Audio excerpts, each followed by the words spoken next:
The Poem of the Man God. Volume 1, Chapter 36, The Holy Family in Egypt. 25th of January 1944, at midnight. The sweet vision of the Holy Family. The place is in Egypt, I have no doubt, because I see the desert and the pyramid. I see a small house with a single floor, a ground floor, completely white. A poor house of very poor people. The walls are just plastered and whitewashed. There are 2 doors, one near the other, leading into the only 2 rooms of the house, which for the time being I do not enter.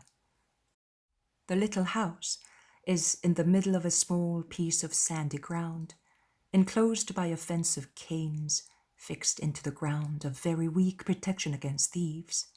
It can serve only as a protection against cats or stray dogs. On the other hand, who would think of stealing where it is quite visible that there is not even the shadow of ridges? The little piece of ground enclosed by the cane hedge has been patiently cultivated as a little garden, notwithstanding that the earth is arid and poor. In order to make the hedge a little thicker and less scanty, they have grown some creepers, which appear to be modest convolvuli. Only on one side there is a shrub of jasmine in full bloom and a bush of common roses. In the kitchen garden, I see some very modest vegetables in the center, under a tall plant, which I do not recognize, and which gives some shade to the arid ground and to the little house. A little black and white goat is tied to the plant, and it is browsing on the leaves of some branches thrown on the ground. And nearby on a mat, on the ground, there is the child Jesus. I think he must be 2 years old, or 2.5 at the very most. He is playing with some little pieces of carved wood, which look like little sheep or little horses, and with some clear wood shavings, less curly than his golden curls. With his little plump hands, he is trying to put those wooden necklaces onto the necks of his little animals. He's quiet and smiling, very beautiful. His little head is a mass of very thick little golden curls. His skin is clear and slightly rosy. His eyes alive and bright, of a deep blue color. The expression, of course, is different, but I recognize the color of the eyes of my Jesus. 2 beautiful dark sapphires. He's wearing a kind of a long white shirt, which must certainly be his tunic with short sleeves. At present, he has nothing on his feet. His tiny sandals are on the mat, and they, too, are being used as a toy by the child, who is placing his little animals on the mat and then pulls the sandal by the strap as if it were a little cart. The sandals are very simple, a sole and 2 straps, one of which coming from the point and the other from the heel of the sole. The one coming from the point then splits at a certain point, and one length passes through the eyelet of the strap from the heel, and then goes round and is tied with the other piece, forming thus a ring at the ankle. A little farther away, sitting also in the shade of the tree, there is Our Lady. She's weaving at a rustic loom and watching the child. I can see her white, slender hands moving backwards and forwards, throwing the shuttle on the weft, while her foot, shod in a sandal, is moving the pedal. She's wearing a tunic the color of mallow flowers, a rosy violet, like certain amethyst. She's bareheaded, and so I can see that her hair is parted, forming 2 simple plaits which gather at the nape of her neck. Her sleeves are long and rather narrow. She has no other ornament except her beauty and a most sweet expression. The color of her face, of her hair, and her eyes, the form of her face, are always the same every time I see her. She looks very young now. She looks about 20 years old. At a certain moment, she gets up and bends over the child, puts his sandals back on again, and ties them carefully. She then pats him and kisses his little head and his beautiful eyes. The child prattles and she answers, but I do not understand the words. She then goes back to her loom. She covers the fabric and the weft with a piece of cloth, picks up the stool on which she was sitting and takes it into the house. The child follows her with his eyes without troubling her when she leaves him alone. Obviously her work is finished, and it is almost evening. In fact, the sun is setting on the barren sand, and a huge fire invades the whole sky behind the faraway pyramid. Mary comes back. She takes Jesus by the hand and lifts him from his mat. The child obeys without any resistance. While his mother picks up his toys and the mat and takes them into the house, he toddles on his well-shaped little legs towards the little goat and throws his arms around her neck. The little goat bleats and rubs her head on Jesus' shoulder. Mary comes back. Now she's wearing a long veil on her head and is carrying an amphora in her hand. She takes Jesus by the hand and they both start walking, turning round the little house towards the other side. I follow them, admiring the gracefulness of the picture. Our Lady adjusts her steps to the child's, and the child toddles and trips along beside her. I can see his rosy heels moving up and down with the typical grace of children's steps on the sand of the little path. I notice that his little tunic does not reach down to his feet, but only to half his calf. It is very clean and simple, and it is held tight to his waist by a little white cord. I see that on the front of the house the hedge is broken by a rustic gate, which Mary opens to go out onto the road. It is a poor road, at the end of a town or a village, whatever it may be, where it ends up with the country that here is formed of sand, and some other houses as poor as this one, with some scanty kitchen gardens. I do not see anybody. Mary looks towards the centre of the town, not towards the country, as if she were waiting for someone. She then moves towards a vessel or well, whatever it may be, which is some 10 meters further up, and on which some palm trees form a shady circle. Over there, some green herbs can be seen on the ground. I can now see a man coming along the road. He is not very tall, but is well built. I recognize Joseph, who is smiling. He looks younger than when I saw him in the vision of paradise. He may be 40 years old at most. His hair and beard are thick and black. His skin is rather tanned. His eyes are dark. An honest, pleasant face, inspiring confidence. When he sees Jesus and Mary, he quickens his steps. On his left shoulder he has a kind of saw and a kind of plane, and he is holding in his hand other tools of his trade, not exactly like the ones we use now, but almost similar. He is probably coming back after working in somebody's house. He is wearing a tunic, the colour of which is between hazel and dark brown. It is not very long. It reaches a good bit up from his ankles, and its sleeves are short. I think he's wearing a leather belt at his waist. It is the proper tunic of a workman. On his feet, he has sandals tied at his ankles. Mary smiles, and the child utters cries of joy, and he stretches out the hand which is free. When the three meet, Joseph bends down and offers the child a fruit, which I think is an apple, by its colour and shape. He then stretches his arms, and the child leaves his mother and cuddles in the arms of Joseph, bending his little head into the cavity of Joseph's neck. He kisses him and is kissed by him. A scene full of loving grace. I was forgetting to say that Mary had promptly taken Joseph's work tools to leave him free to embrace the child.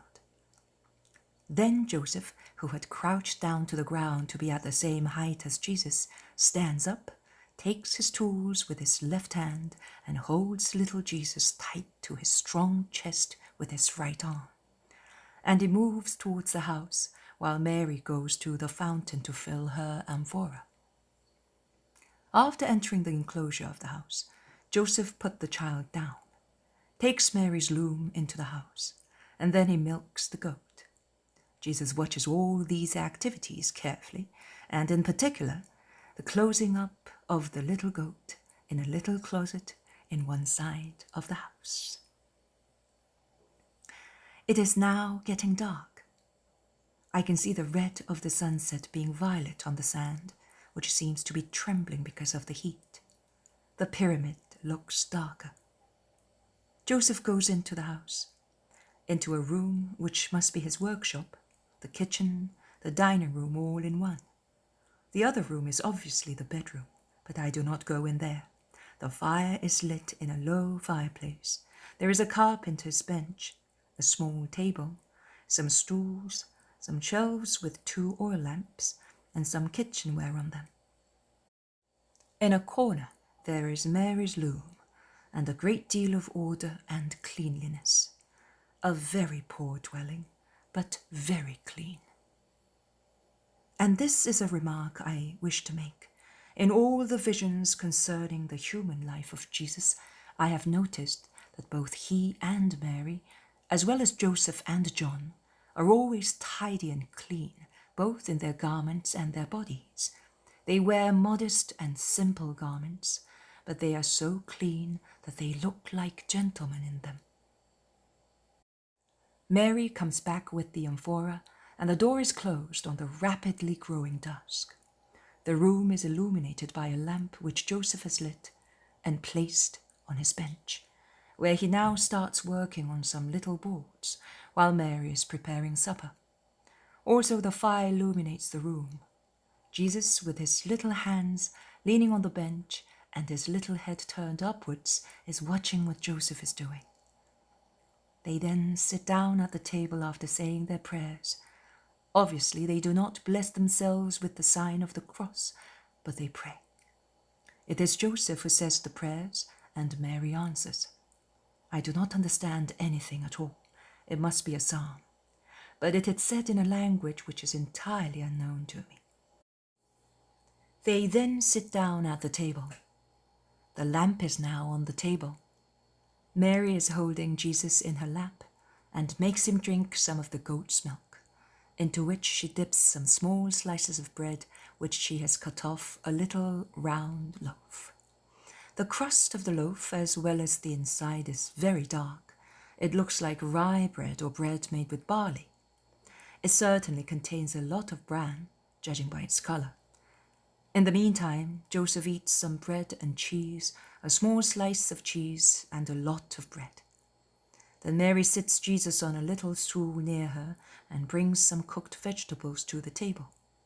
They appear to be boiled and dressed as we use them nowadays, and she also eats some of them after Joseph has helped himself. Jesus is nibbling happily at his apple, and he smiles, displaying his little white teeth.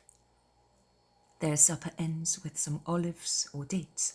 I cannot tell exactly which, because they appear to be too light to be olives and too hard to be dates. There is no wine, the supper of poor people.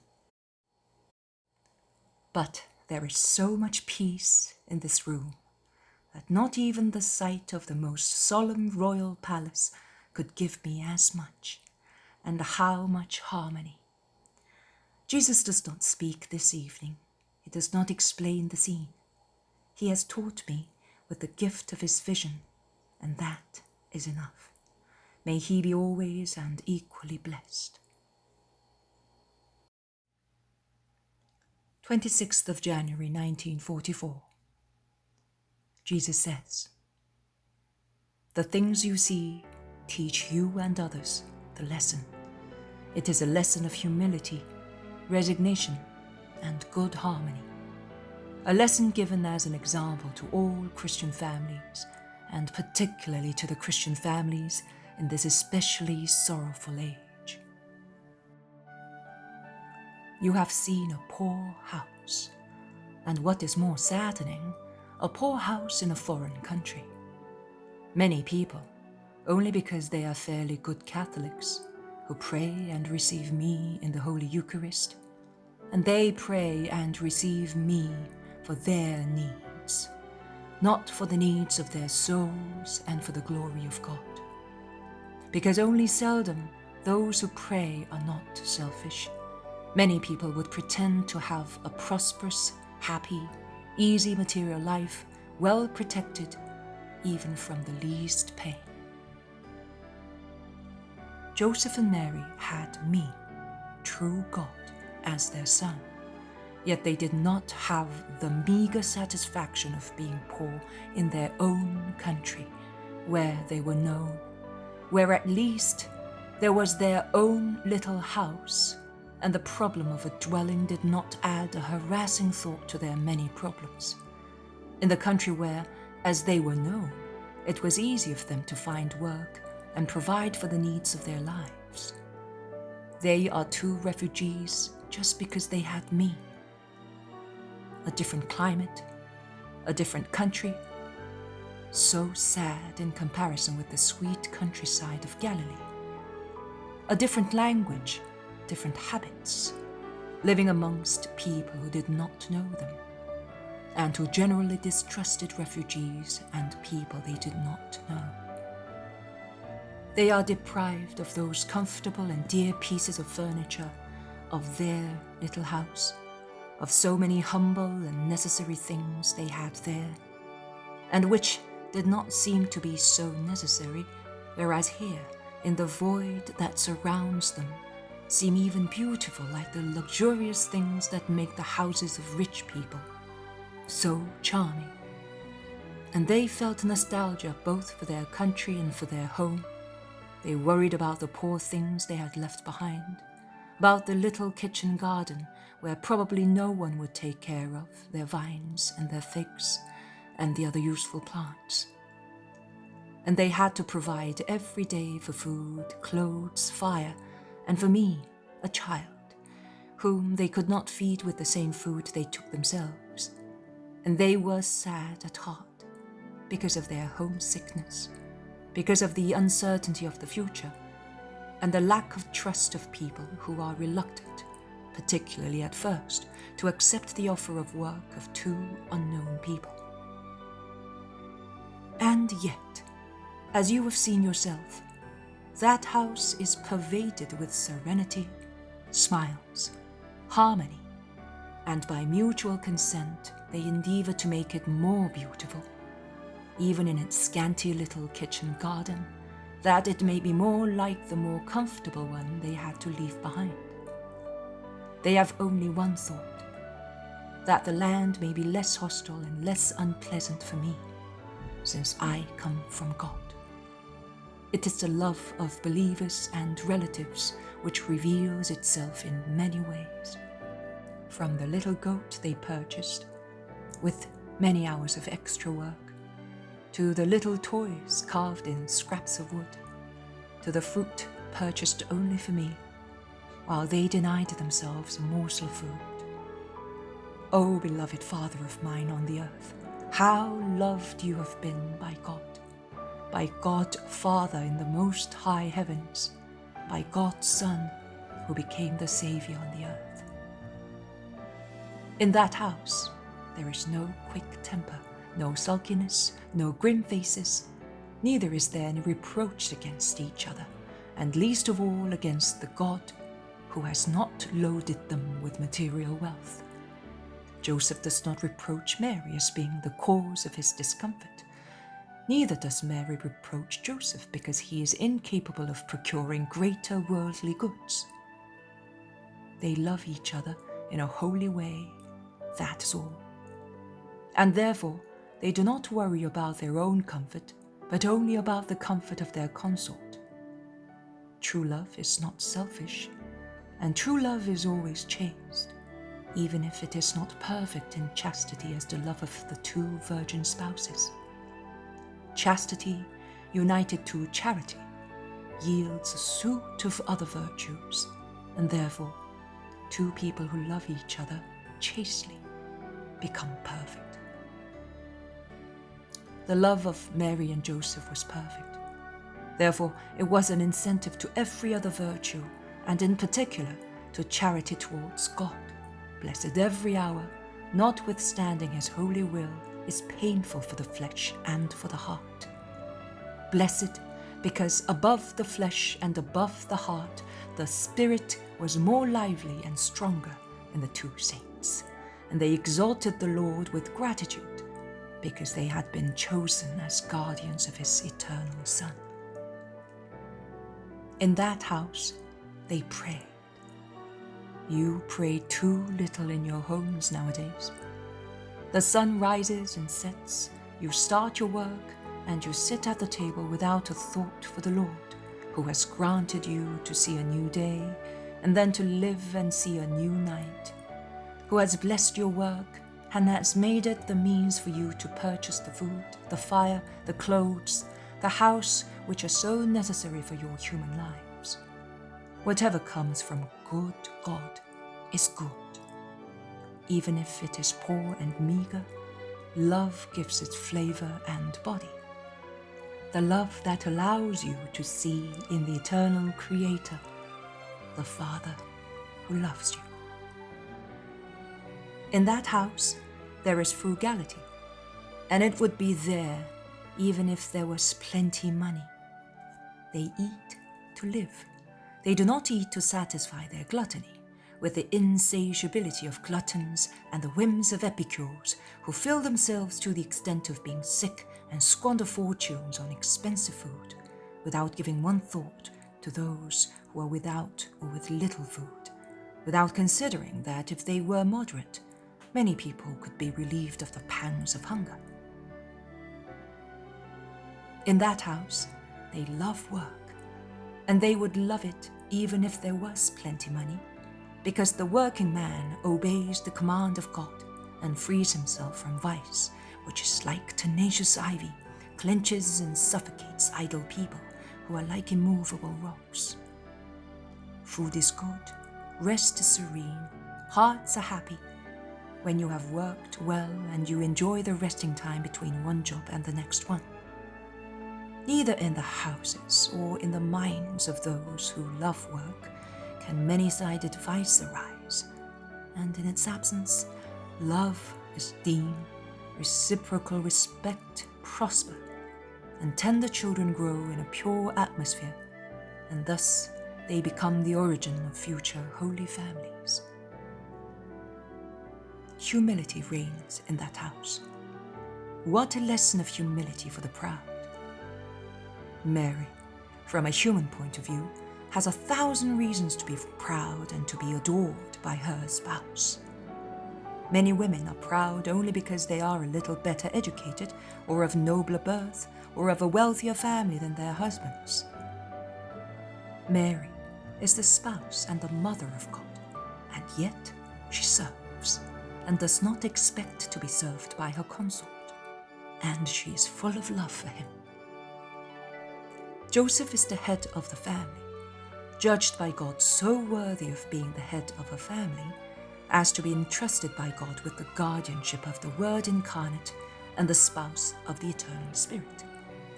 And yet, he's anxious to relieve Mary of her work, and he takes care of the most humble jobs in the house, so that Mary may not get tired, not only, but whenever he can.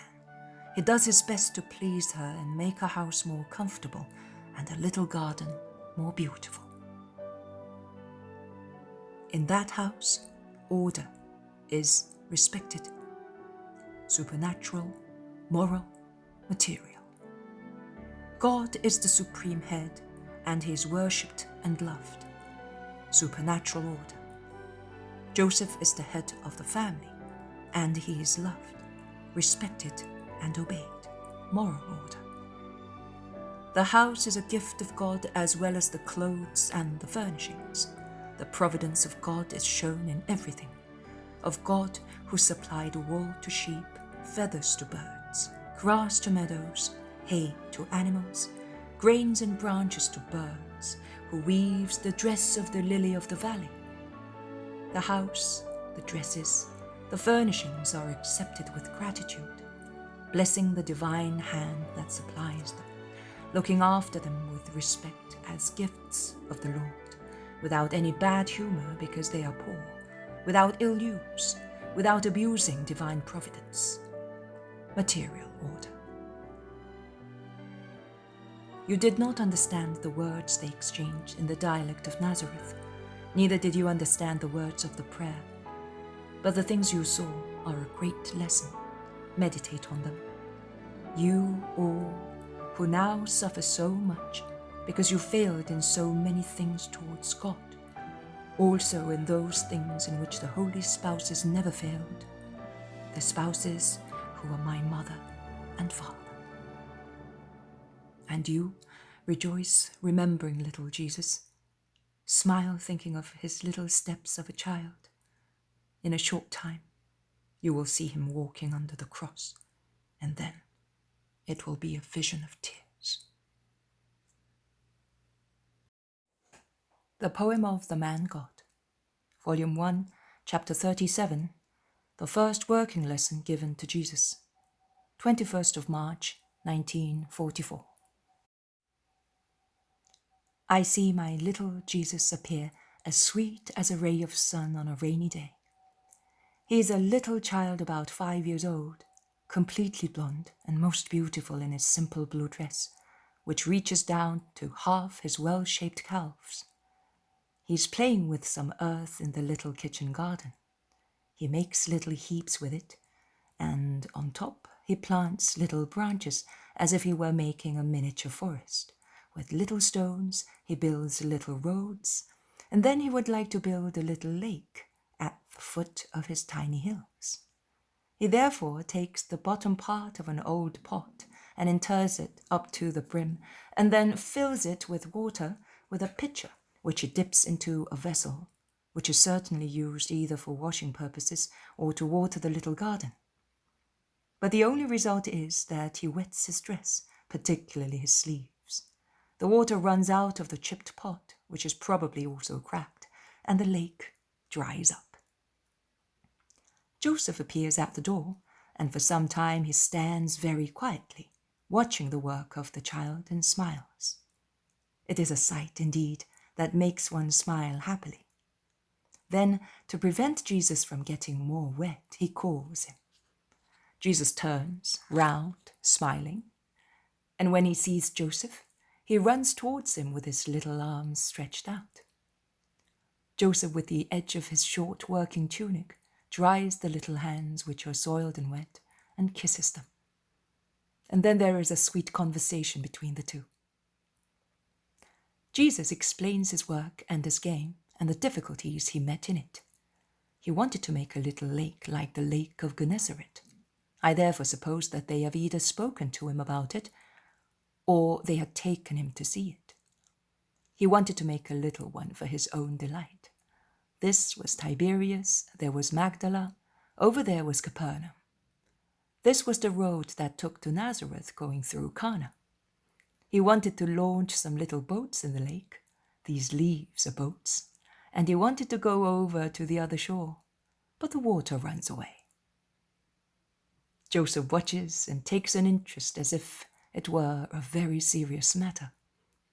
He then proposes to make a small lake the following day, but not with an old cracked pot, but with a small wooden basin, well coated with pitch and stucco, in which Jesus would be able to launch small, real wooden boats, which Joseph would teach him how to make. Just then, he was bringing him some small working tools suitable for him, that he might learn to use them without any fatigue. "So I will be able to help you," Jesus says, smiling. "So you will help me, and you will become a clever carpenter.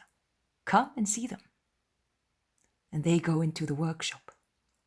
Joseph shows him a small hammer, a tiny saw, some very small screwdrivers, chisels, a plane suitable for a doll, which are all lying on the bench of a budding carpenter, a bench suitable for little Jesus' size. "See, to saw, you must put this piece of wood like that. You then take the saw like that, and make sure that you do not catch your fingers. You start sawing. Try." And the lesson begins. And Jesus, blushing with the effort and pressing his lips together, saws the piece of wood carefully and then planes it. And although it is not perfectly straight, he thinks it is nice. Joseph praises him and with patience and love teaches him how to work. Mary comes back. She had certainly gone out and she looks in at the door. Joseph and Jesus do not see her because she is behind them. Mother smiles, seeing how zealously Jesus is working with the plane and how loving Joseph is in teaching him. But Jesus must have perceived a smile. He turns round, sees his mother, and runs towards her, showing her the little pieces of wood not yet finished. Mary admires it, and she bends down to kiss Jesus. She tidies up his ruffled curls, wipes the perspiration on his hot face, and listens with loving attention to Jesus, who promises to make her a little stool so that she will be more comfortable when working. Joseph, standing near the tiny bench, with one hand resting on his side, looks and smiles. I have thus been present at the first work lesson of my Jesus, and all the peace of this holy family is within me.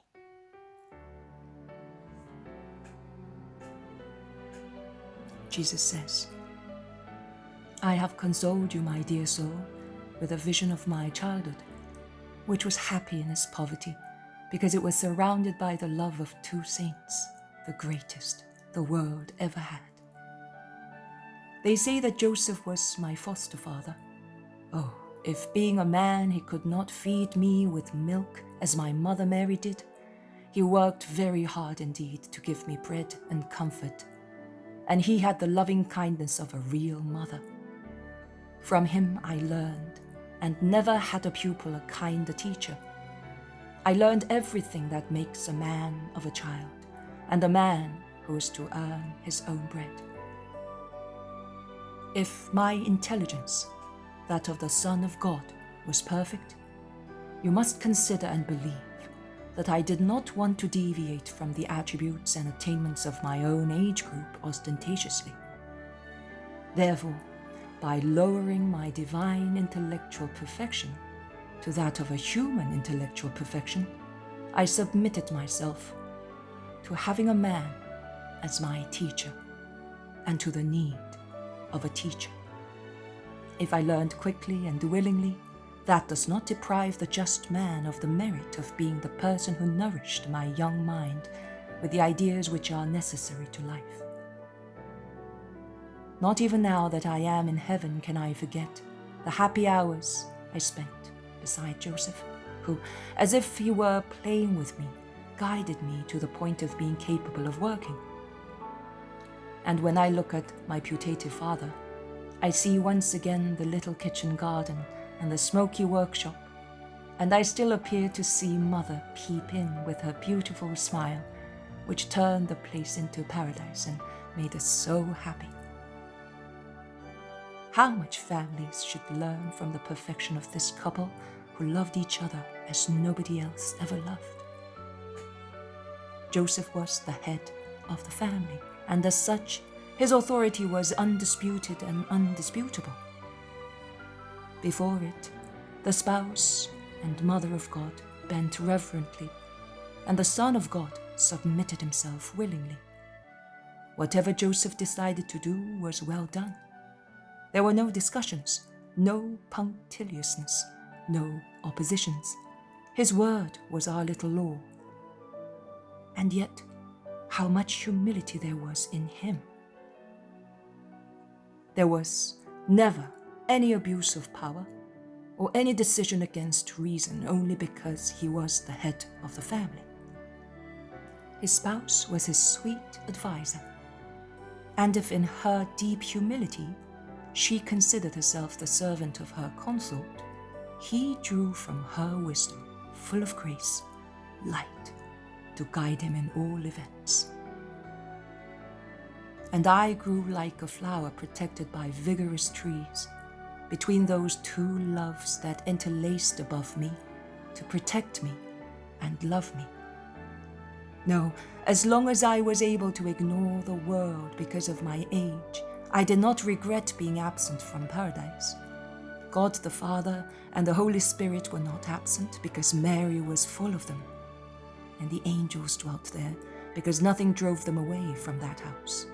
And one of them, I might say, had become flesh and was Joseph, an angelical soul freed from the burden of the flesh, intent only on serving God and his cause and loving him as the seraphim love him. Joseph's look, it was as placid and pure as the brightness of a star, unaware of worldly concupiscence. It was our peace and our strength.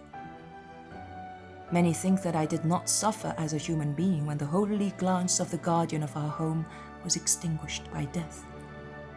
If I was God, and as such I was aware of the happy destiny of Joseph, and consequently I was not sorry for his death, because after a short time in limbo, I was going to open heaven to him.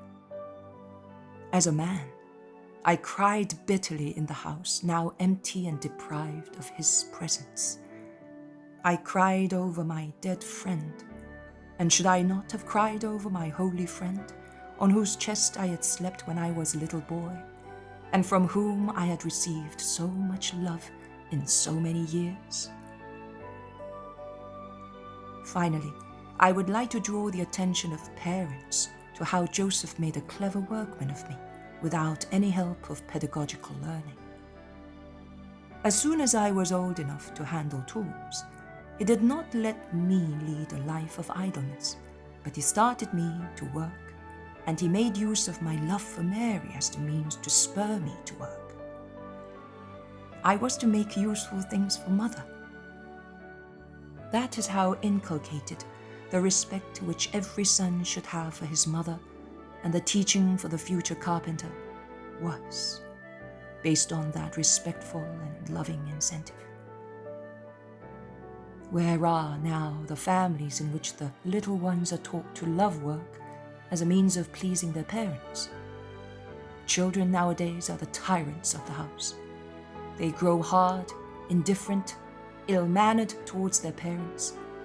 They consider their parents as their servants, their slaves. They do not love their parents, and they are scarcely loved by them. The reason is that while you allow your children to become objectionable, overbearing fellows, you become detached from them with shameful indifference. They are everybody's children except yours, O parents of the 20th century. They are the children of the nurse, of the governess, of the college, if you are rich people. They belong to their companions. They are the children of the streets, of the schools, if you are poor. But they are not yours. You, mothers, give birth to them, and that is all. And you, fathers, do exactly the same. But a son is not only flesh. He has a mind, a heart, a soul. Believe me, no one is more entitled and more obliged than a father and a mother to form that mind, that heart, that soul. A family is necessary. It exists and must exist. There is no theory or progress capable of destroying this truth without causing ruin. A shattered family can but yield men and women who in future will be more perverted and will cause greater and greater ruin. And I tell you most solemnly that it would be better if there were no more marriages and no more children on the earth, rather than have families less united than the tribes of monkeys, families which are not schools of virtue, of work, of love, of religion, but a Babel in which everyone lives on his own like disengaged gears, which end up by cracking. Broken families. You break up the most holy way of social living, and you see and suffer the consequences. You may continue thus, if you so wish, but do not complain if this world is becoming a deeper and deeper hell, a dwelling place of monsters who devour families and nations. You want it. Let it be so.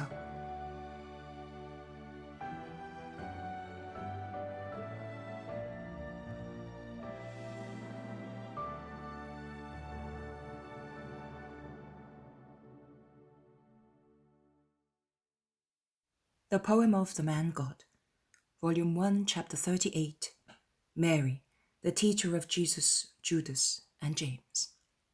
29th of October, 1944.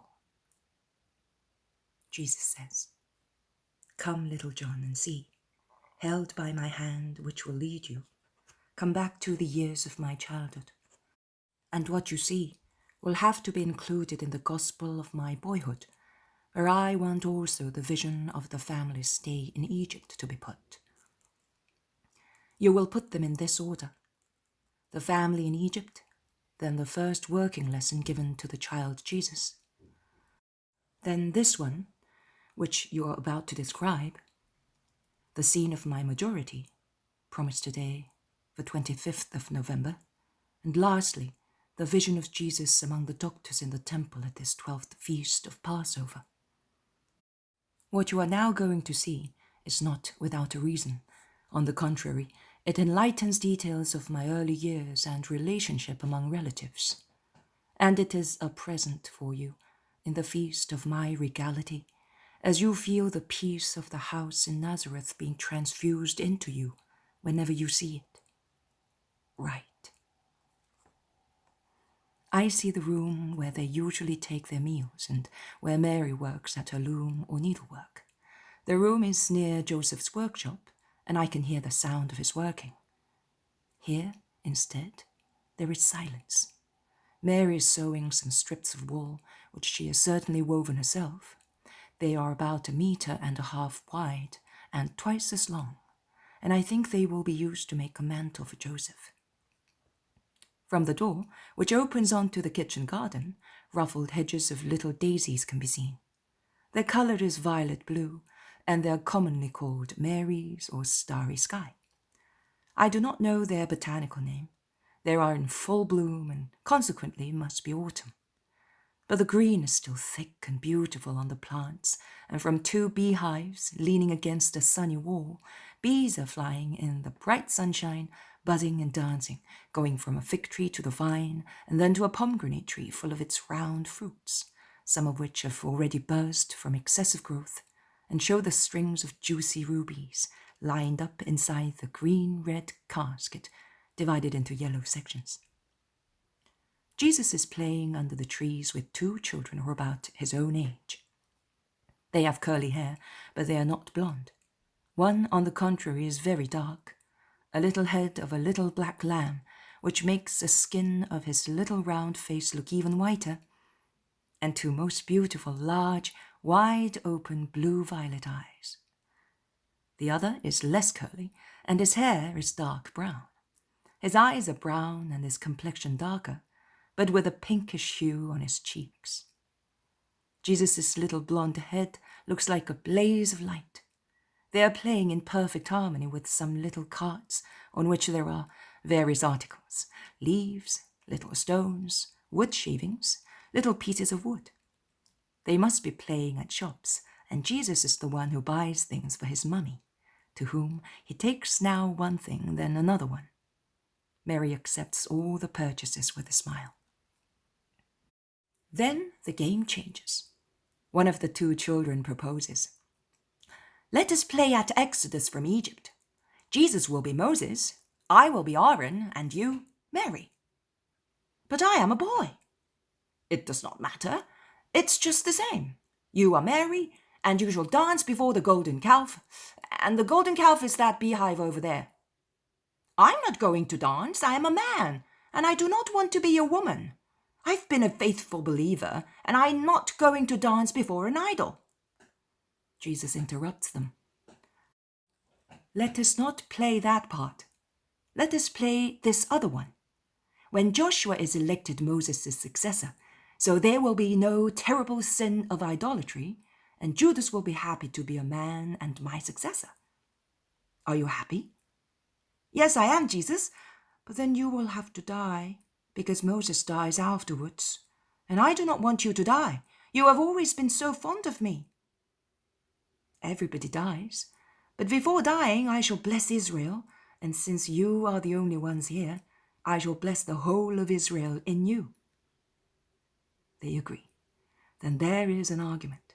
whether the people of Israel, after so much traveling, still had the same carts which they had when leaving Egypt. There is a difference of opinion. They applied to Mary. "Mummy, I say that the Israelites still had the carts. James says they didn't. Judas does not know who is right. Do you know?" "Yes, my son. The nomadic people still had their carts. They repaired them when they stopped to rest. The weaker people traveled in them, and also the foodstuffs, and the many things which were necessary for so many people were loaded into them. With the exception of the ark, which was carried by hand, everything else was on the carts." The question is now solved. The children go down to the bottom of the orchard, and from there, singing psalms, they come towards the house. Jesus is in front, and he's singing some psalms in his gentle, silvery voice. Behind him, there comes Judas and James, holding a little cart which has been elevated to the rank of tabernacle. But since they have to play also the part of the people, in addition to Aaron's and Joshua's, with their belts they have tied to their feet other miniature carts, and thus they proceed very seriously, as if they were real actors. They cover the whole length of the pergola. They pass in front of the door of Mary's room, and Jesus says, "Mummy, hail the ark when it passes by." Mary stands up smiling, and she bows to her son who passes by, radiant in the bright sunshine. Then Jesus clambers up the side of the mountain that forms the boundary of the house, or rather the garden. He stands up straight on top of the little grotto and speaks to Israel. He repeats the orders and the promises of God. He appoints Joshua as the leader, calls him, and then Judas in his turn climbs up the cliff. He encourages and blesses him. He then asks for a tablet. It is a large fig leaf, and he writes the canticle and reads it. This is not quite complete, but contains a large part of it, and he seems to be reading it from the leaf. He then dismisses Joshua, who embraces him crying, and he then climbs further up, right up to the edge of the cliff, and from there he blesses the whole of Israel, that is the two who are prostrated on the ground. He then lies down on the short grass, closes his eyes, and dies. Mary, who has been watching from the doorstep smiling, when she sees him lying still on the ground, shouts, "Jesus, Jesus, get up, don't lie down like that. Your mummy does not want to see you dead." Jesus gets up smiling, runs towards her and kisses her. Also James and Judas come. They also receive Mary's caresses.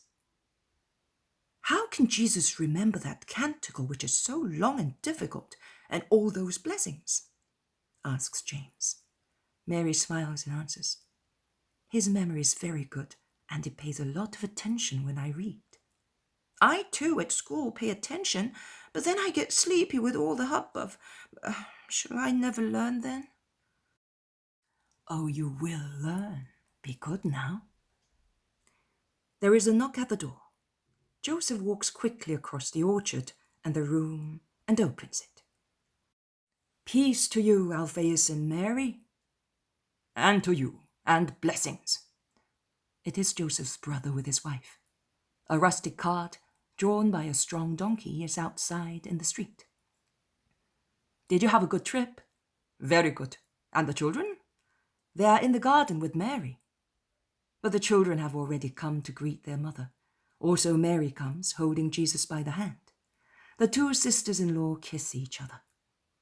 "Have they been good?" "Very good and very dear. Are the relatives all well?" "Yes, they are. They send you their regards, and they have sent you many presents from Cana. Grapes, apples, cheese, eggs, honey. And Joseph, I have found just what you wanted for Jesus. It is on the cart. It is in the round basket." Alphaeus' wife smiles. She bends over Jesus, who is looking at her with his eyes wide open. She kisses him on those 2 strips of blue sky and says, "Do you know what I have for you?" "Yes." Jesus thinks, but he cannot guess. I doubt whether he does it deliberately to give Joseph the joy of giving him a surprise. Joseph, in fact, comes in carrying a large round basket. He lays it down on the floor in front of Jesus, unties the rope which is holding the lid on. He lifts it, and a little white sheep, a real flock of foam, appears sleeping in the very clean hay. Jesus utters an "oh" of surprise and happiness, and he is about to rush towards the little animal, but then he turns round and runs to Joseph, who is still bent down as before. He embraces him and kisses him and thanks him. The two little cousins look with admiration at the little creature, which is now awake and is lifting its little rosy head, bleating, looking for its mother. They take it out of the basket. They offer it a handful of clover. It browses while looking around with its mild eyes. Jesus continues saying, for me, thank you, Father." "Do you like it so much?" "Oh, very much. White, clean, a little lamb. Oh." And he throws his little arms round the sheep's neck. He lays his blonde head on its little head and remains thus, happy. "I brought two also for you," says Alphaeus to his sons, "but they are dark. You are not quite so tidy as Jesus, and your sheep would always be untidy if they were white. They will be your herd. You will keep them together, and so you will no longer be loitering in the streets, you two little rascals, throwing stones at each other." The children run to the cart and look at the other two little animals, which are more black than white.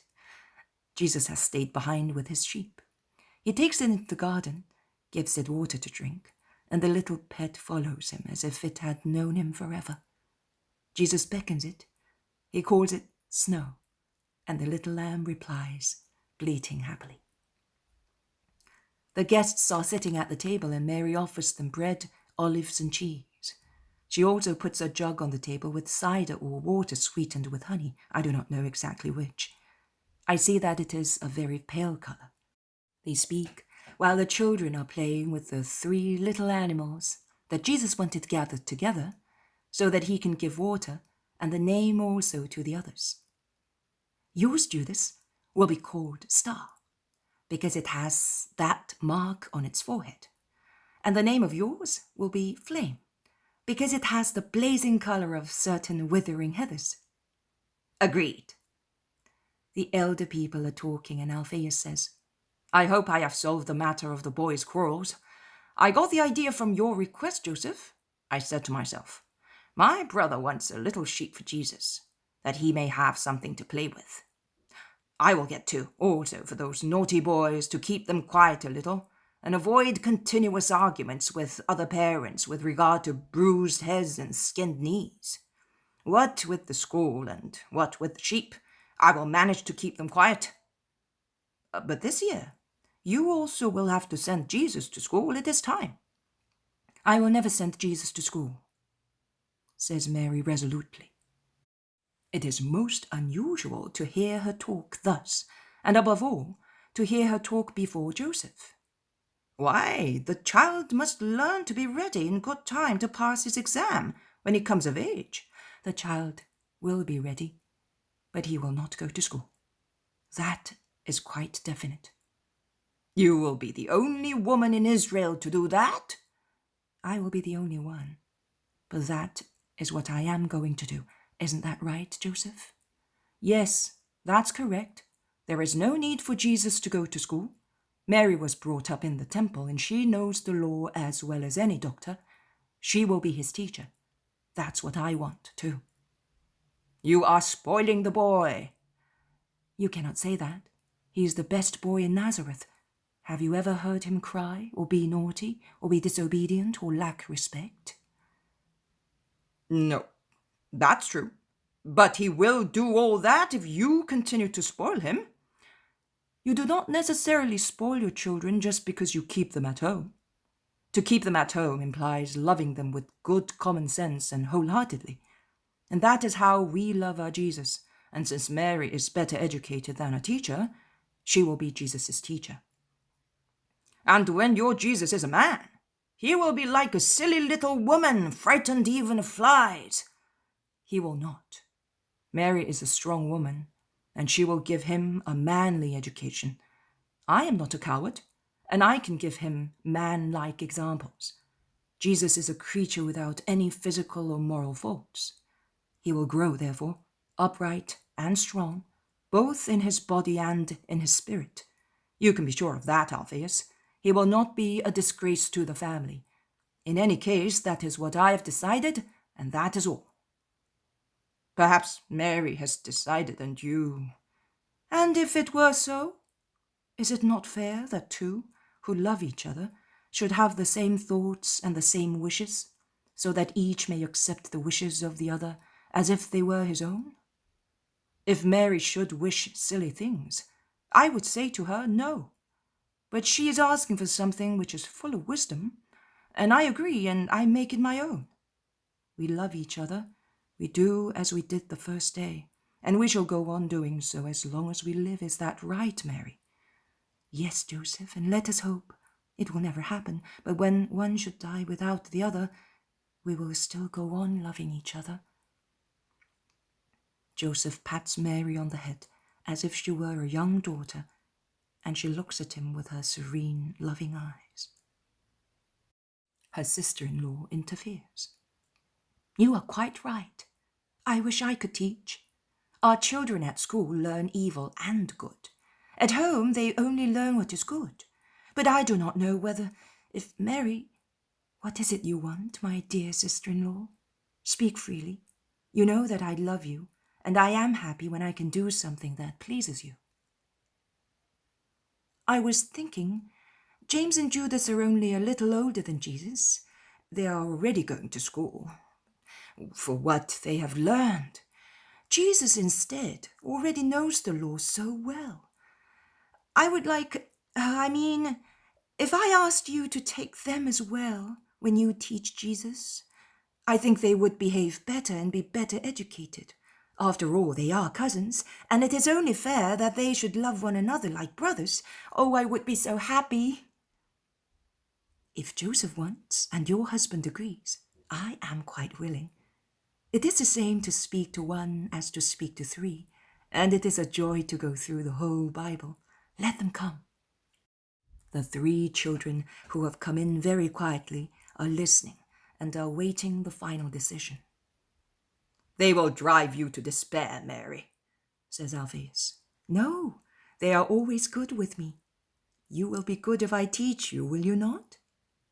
The two boys move near Mary, one on her left side, the other on her right.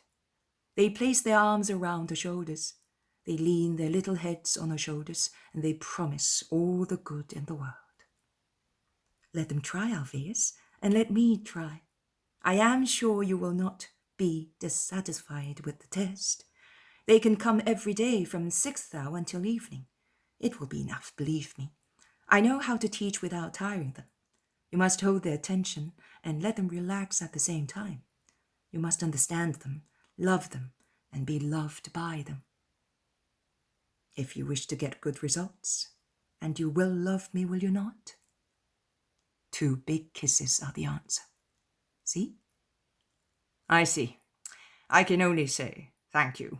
And what will Jesus say when he sees his mummy busy with others? What do you say, Jesus? I say, happy those who listen to her and build their dwelling near hers. As for wisdom, happy are those who are my mother's friends, and I am happy that those whom I love are her friends. But who put such words on the lips of the child? Alphaeus asks, astonished. Nobody, brother, nobody in this world. The vision ends here. Jesus says, and Mary was my teacher and the teacher of James and Judas. That is why we loved one another like brothers, not only because of our relationship, but for our science and the fact that we had grown up together like 3 shoots supported by 1 pole only, my mother. There was no other doctor in Israel like my sweet mother, seat of wisdom and of true wisdom. She taught us for the world and for heaven. I say she taught us because I was her pupil exactly as my cousins, and the seal was kept on the secret of God against Satan's investigations, and it was safeguarded by the appearance of a normal life. Did you enjoy this sweet scene? Now, be in peace. Jesus is with you. The Poem of the Man God, Volume 1, Chapter 39, Preparations for Jesus' Coming of Age and Departure from Nazareth, 25th of November, 1944. I have received a promise from him. I was saying to him, Jesus, I would like to see the ceremony of your majority. And he replied, I will give it to you as first thing as soon as we can be ourselves without upsetting the mystery. And you will put it after the scene of my mother, my teacher, and the teacher of Judas and James, shown to you recently, 29th of October. You will put it between this one and the dispute in the temple. 19th of December, 1944. I see Mary bending over a tub, rather an earthenware vessel, in which she stirs something that steams in the cool, clear air which fills the kitchen garden in Nazareth. It must be the depths of winter, because with the exception of the olive trees, all the plants and trees are bare and look like skeletons. High above, the sky is very clear and there is beautiful sunshine, but it does not mitigate the bitterly cold wind that shakes the bare boughs and the little green-grey branches of the olive trees. Our Lady is wearing a heavy dark brown dress, which is so dark that it is almost black, and she has tied in front of it a rough piece of cloth like an apron to protect it. She takes out of the vessel the stick with which she was stirring its contents, and I can see some beautiful ruby red drops dripping from it. Mary looks at them. She wets a finger with them, checks the color against her apron, and seems satisfied. She goes into the house and then comes out with a lot of skeins of snow-white wool. She dips them patiently and carefully into the vat, one by one. While she is busy doing that, her sister-in-law, Maria Valtorta, comes in, and she is coming from Joseph's workshop. They greet each other and start conversing. "Is it coming all right?" asks Maria Valtorta. "I hope so." "That genteel lady assured me that it is exactly the colour and that is exactly how they do it in Rome. She gave it to me only because of you, because of the embroidery work you did for her. She said that not even in Rome is there anyone who can embroider so well. You must have become blind doing it." Mary smiles and shakes her head as if to say, it was a mere trifle. Her sister-in-law looks at the last skeins of wool before handing them over to Mary. "How beautifully you have spun them. They are so thin and smooth that they look like hair. You do everything so well, and you're so quick. Will these last ones be of a lighter colour?" "Yes, they are for the tunic. The mantle is darker." The two women work together at the vat.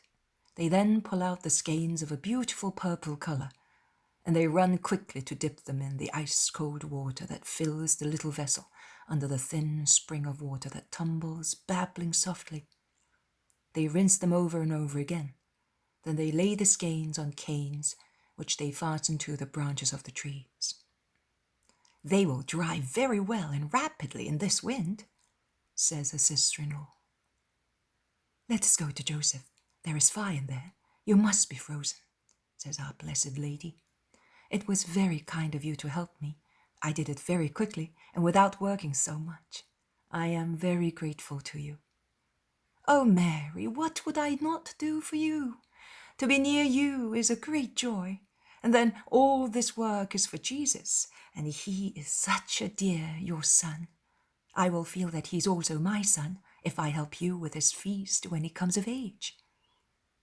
The two women go into the workshop, which is full of the smell of planed wood, as is usual in carpenters' workshops.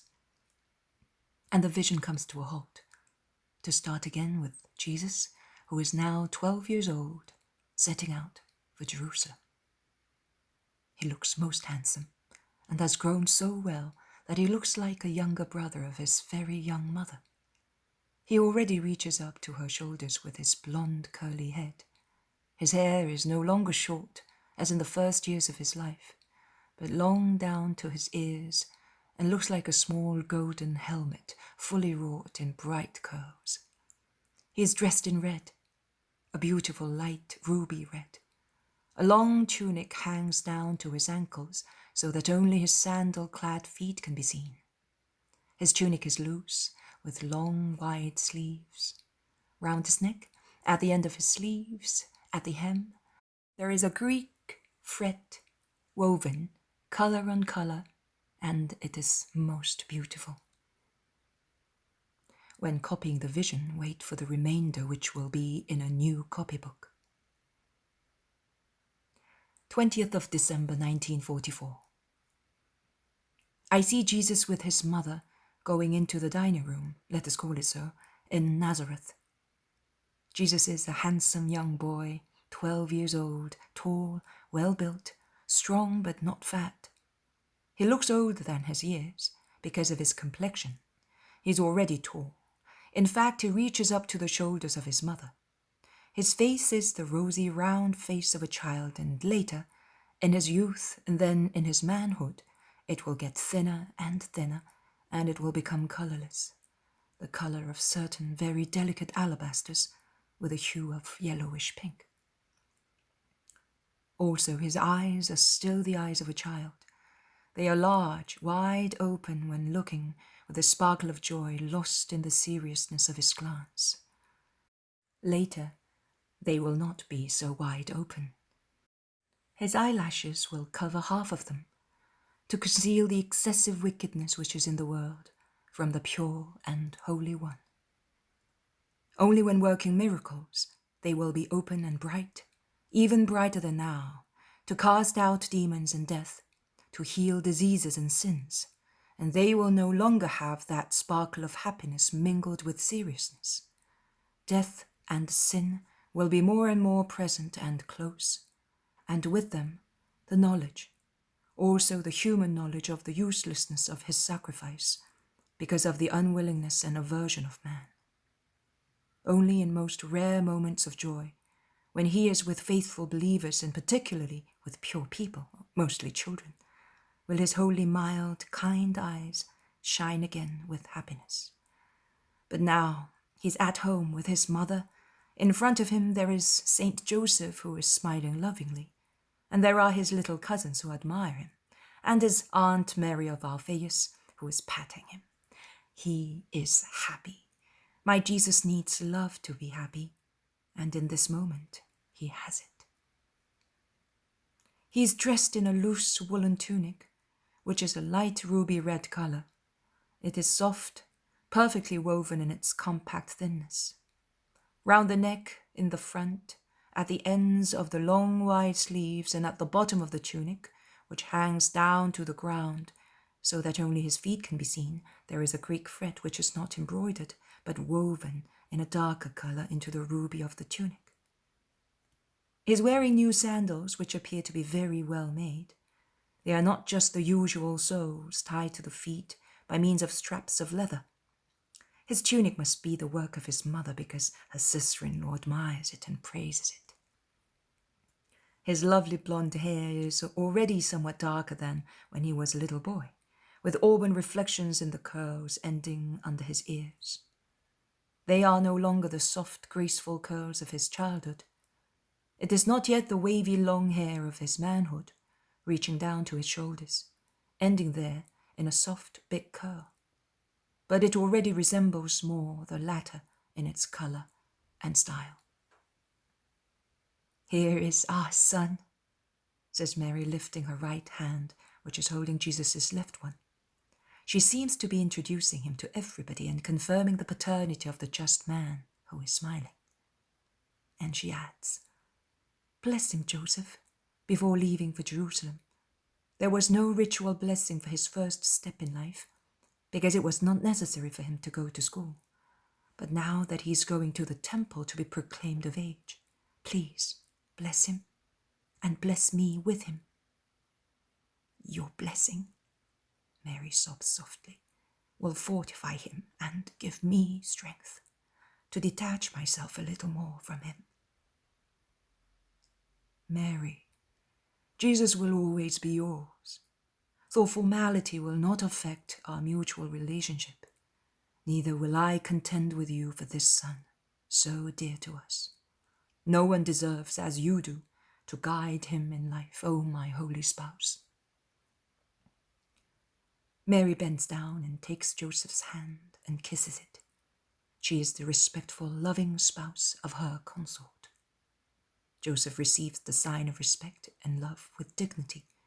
He then lifts the hand which she has kissed and lays it on the head of his spouse and says to her, "Yes, I bless you, O Blessed One, and I bless Jesus with you. Come to me, my only joys, my honor and essence of my life." Joseph is solemn, with his arms stretched out and the palms of his hands turned down above the two heads which are bent down, both equally blonde and holy. He pronounces his blessings. "May the Lord look upon you and bless you. May he have mercy on you and give you peace. May the Lord give you his blessing." And then he says, "And now let us go. The hour is favorable for the journey." Mary takes a wide, dark brown mantle and she drapes it on the body of her son. How she caresses him in doing so. They go out. They close up the house. They set off. Other pilgrims are going in the same direction. Outside the village, the women separate from the men. The children go where they like. Jesus stays with his mother. The pilgrims go along the country which is so beautiful in the happiest springtime, and they sing psalms most of the time. The meadows are fresh, and the crops are fresh, and the leaves on the trees have just begun to bloom. You can hear men singing in the fields along the road, and birds singing their song of love among the branches of the trees. Clear streams reflect like mirrors the flowers on the banks, while little lambs are jumping about near their mothers. Peace and happiness under the loveliest April sky. The vision ends thus. The Poem of the Man God, Volume 1, Chapter 40. Jesus examined in the temple when he is of age. 21st of December, 1944. The temple on a feast day, people going in and coming out of the enclosure gates, crossing yards, halls, and porches, disappearing in this or that building on the various floors which form the bulk of the temple. Also, the group of Jesus' family go in singing psalms in low voices. All the men are in front, the women come behind. Other people have joined them, perhaps from Nazareth, perhaps their friends in Jerusalem, I do not know. Joseph, after worshipping the Most High with all the others at the point, obviously, where men were allowed to do so, the women stopped on a lower landing, parts from the rest, and with his son goes back through some yards. He then moves to one side and enters a vast room which looks like a synagogue. I do not know why. Were there synagogues also in the temple? He speaks to a Levite, and the latter disappears behind a striped curtain, then comes back with some elder priests. I think they are priests. They are certainly masters in the knowledge of the law, and they are therefore appointed to examine the believers. Joseph introduces Jesus. First of all, they both bow down deeply to the 10 doctors, who have sat down with dignity on low wooden stools. "Here," he says, "this is my son. 3 months and 12 days ago, he reached the age which the law prescribes to become of age, and I want him to comply with the prescriptions of Israel. I would ask you to note that his constitution proves that he is no longer in his childhood or minority, and I ask you to examine him kindly and fairly, to judge that what I hear his father have stated is the truth. I have prepared him for this hour and for this dignity of son of the law. He knows the precepts, the traditions, the decisions, the customs of the fringes and the phylacteries. He knows how to say the daily prayers and blessings.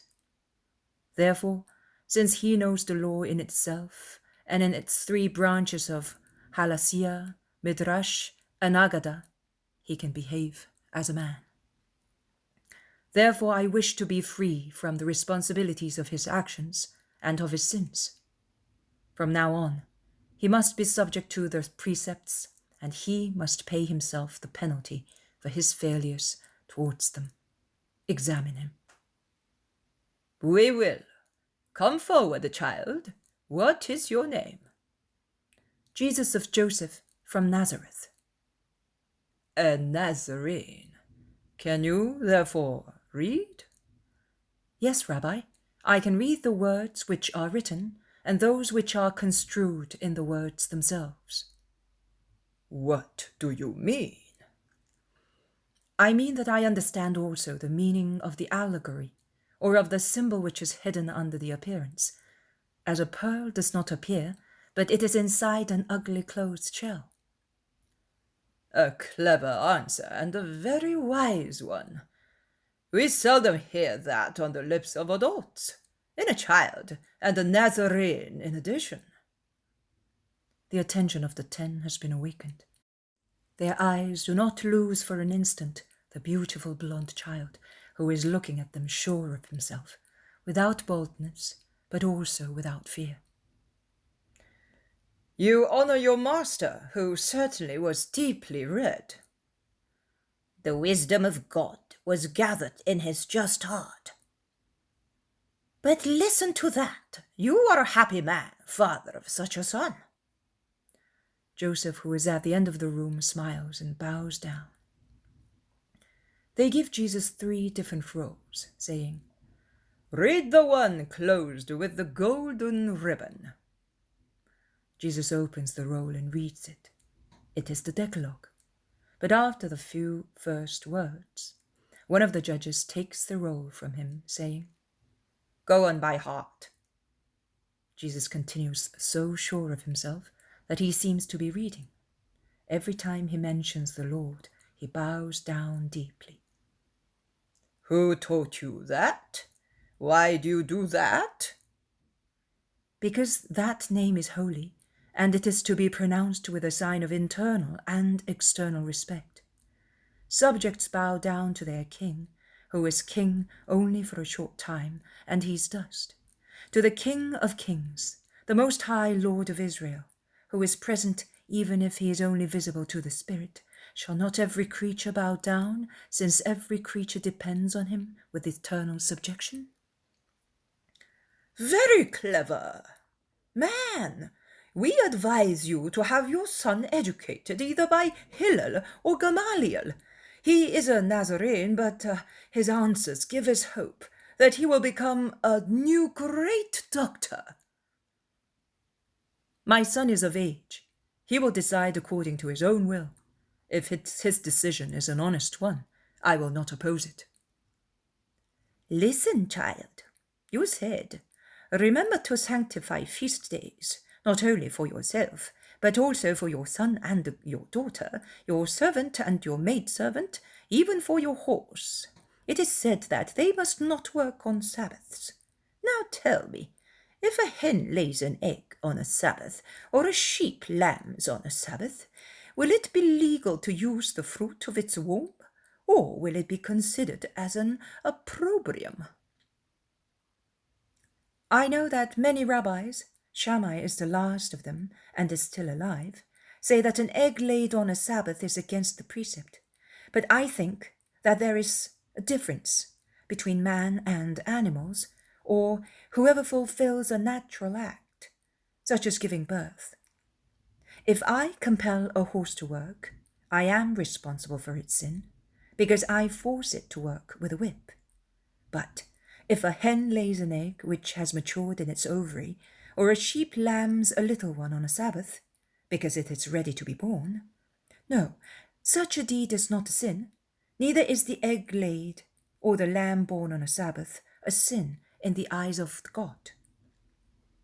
But why, if every kind of work is a sin on Sabbaths? Because to conceive and give birth corresponds to the will of the Creator and comply with the laws which he gave to every creature. Now the hen does nothing but obey the law, according to which, after so many hours of growth, an egg is complete and ready to be laid. And the sheep also obeys the laws laid by him who created everything, according to which laws twice a year, when springtime is on the meadows in bloom, and when the trees in the forest lose their leaves and men muffle themselves up because of the intense cold, sheep should mate, so that later they may give milk, meat, and nourishing cheese in the opposite seasons of the year, that is, in the months when the toil for the crops is harder or the bleakness is more painful because of frostbite. If, therefore, a sheep, when its time is up, gives birth to a little lamb, little lamb can certainly be sacred also on an altar, because it is the fruit of the obedience to the Creator.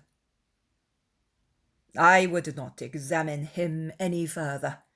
His wisdom is greater than the wisdom of grown-up people and is really surprising.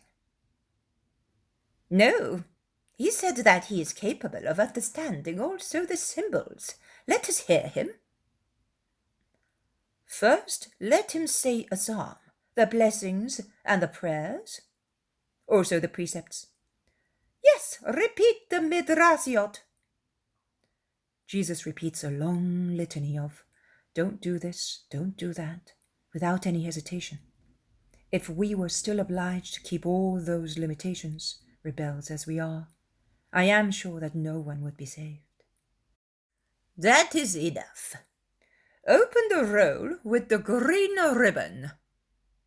Jesus opens it, and he is about to read. Further on, yes, further on. Jesus obeys. That is enough. Now read and explain it if you think there is a symbol. In the Holy Word it is seldom missing. It is we who cannot see and apply it. I read 4th Book of the Kings, chapter 22, verse 10. Then Shaphan, the secretary, informed the king, saying, Hilkiah the high priest has given me a book. And Shaphan read it aloud in the king's presence. On hearing the contents of the law of God, the king tore his garments and gave the following. Read after all the names. The following order. Go and consult Yahweh on behalf of me and the people, on behalf of the whole of Judah, about the contents of this book that has been found. Great indeed must be the anger of Yahweh, blazing out against us, because our ancestors did not obey what this book says by practicing everything written in it. That is enough. This happened many centuries ago. Which symbol do you find in an event of ancient history? I find that time cannot be related to what is eternal, and God is eternal, and our soul is eternal, and the relation between God and our soul is also eternal. Therefore, the thing that gave rise to a punishment then is the same thing that gives rise to punishment now, and the effects of the failure are the same. That is, Israel is no longer acquainted with the wisdom which comes from God. It is to him and not to poor men that we must apply for light.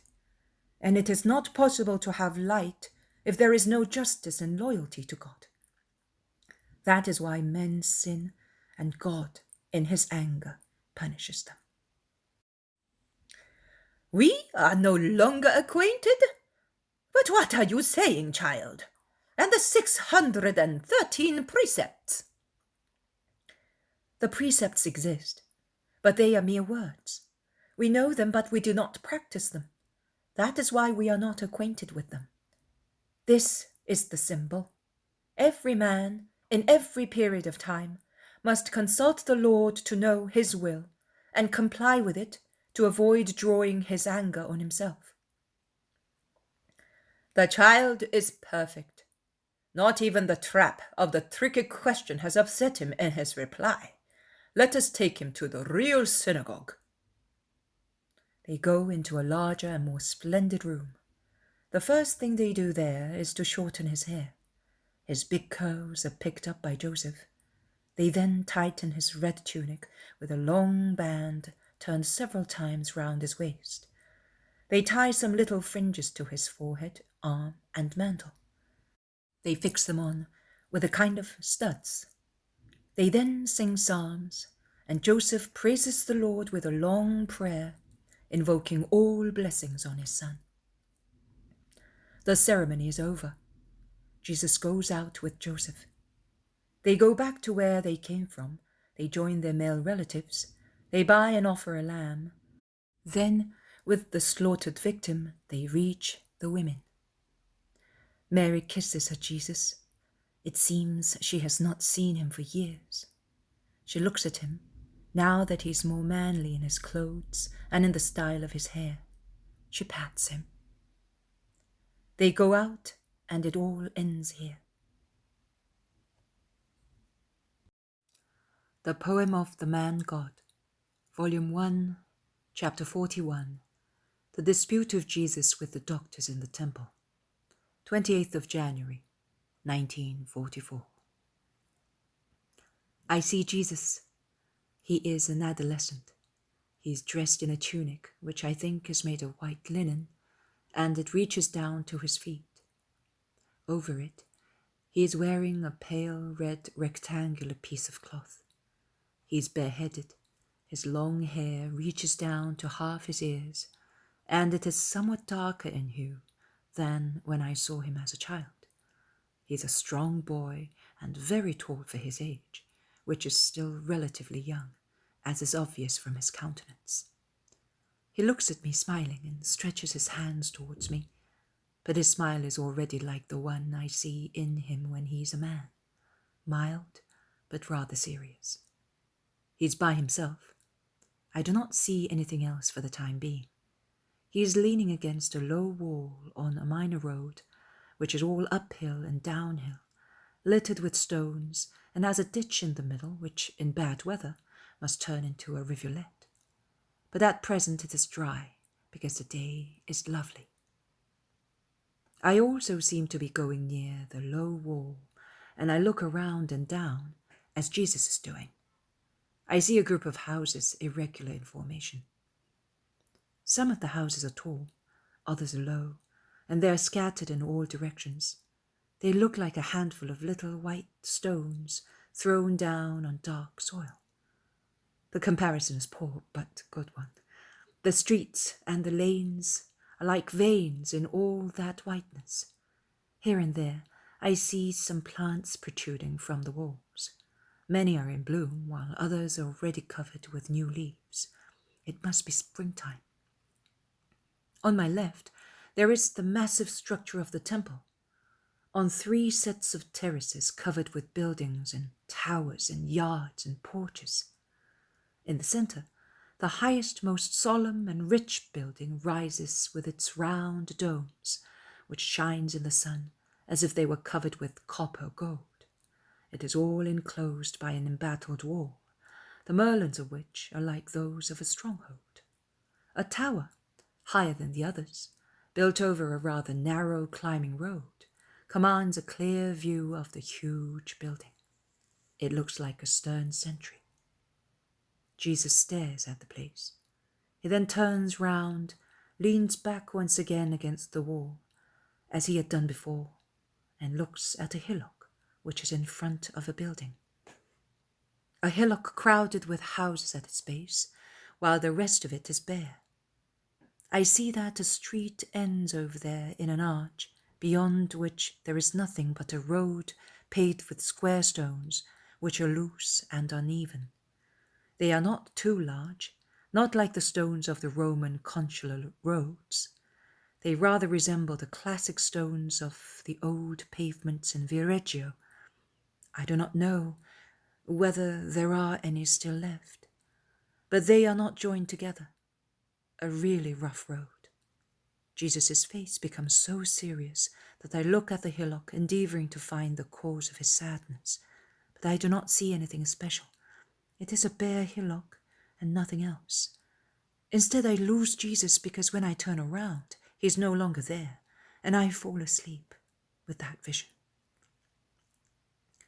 When I awake with its memory in my heart, after I have recovered some of my strength, and my mind is at peace, because they are all asleep, I find myself in a place which I have never seen before. There are yards and fountains and porches and houses, or rather pavilions, because they look more like pavilions than houses. There is a large crowd of people dressed in the ancient style of the Jews, and there is a lot of bawling.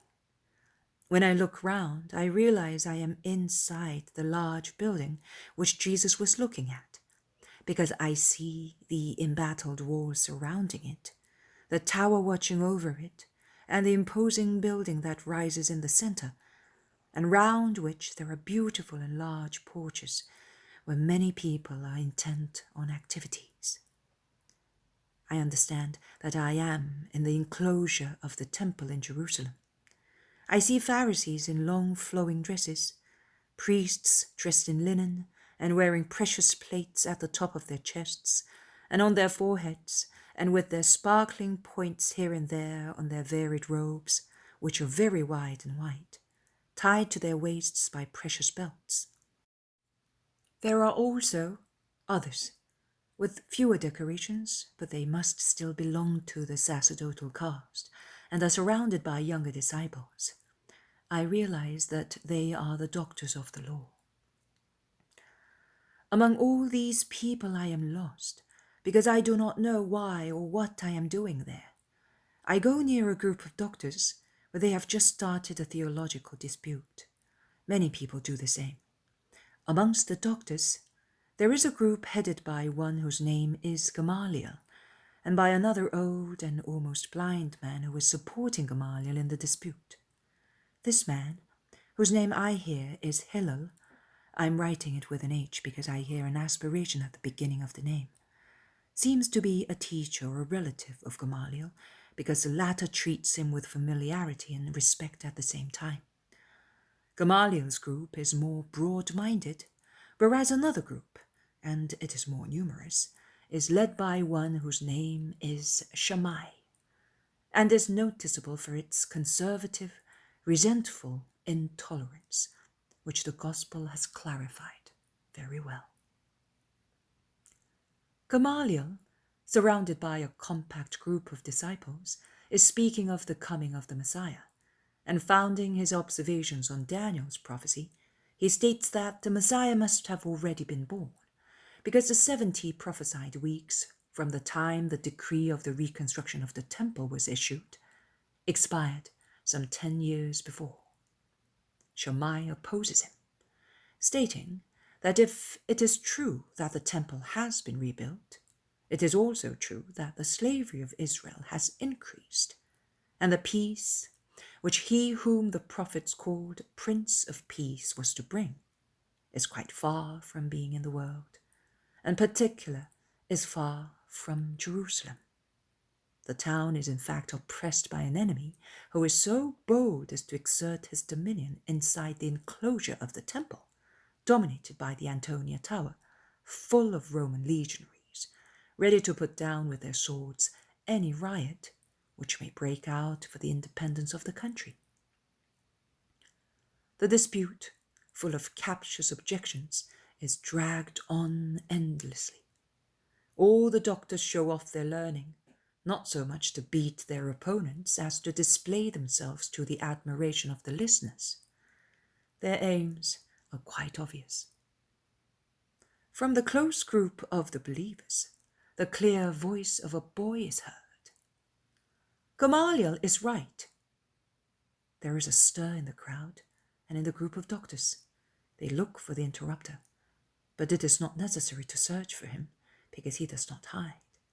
He makes his way through the crowd and goes near the group of the rabbis. I recognize my Jesus adolescent. He is sure of himself and open-hearted. His eyes are sparkling with intelligence.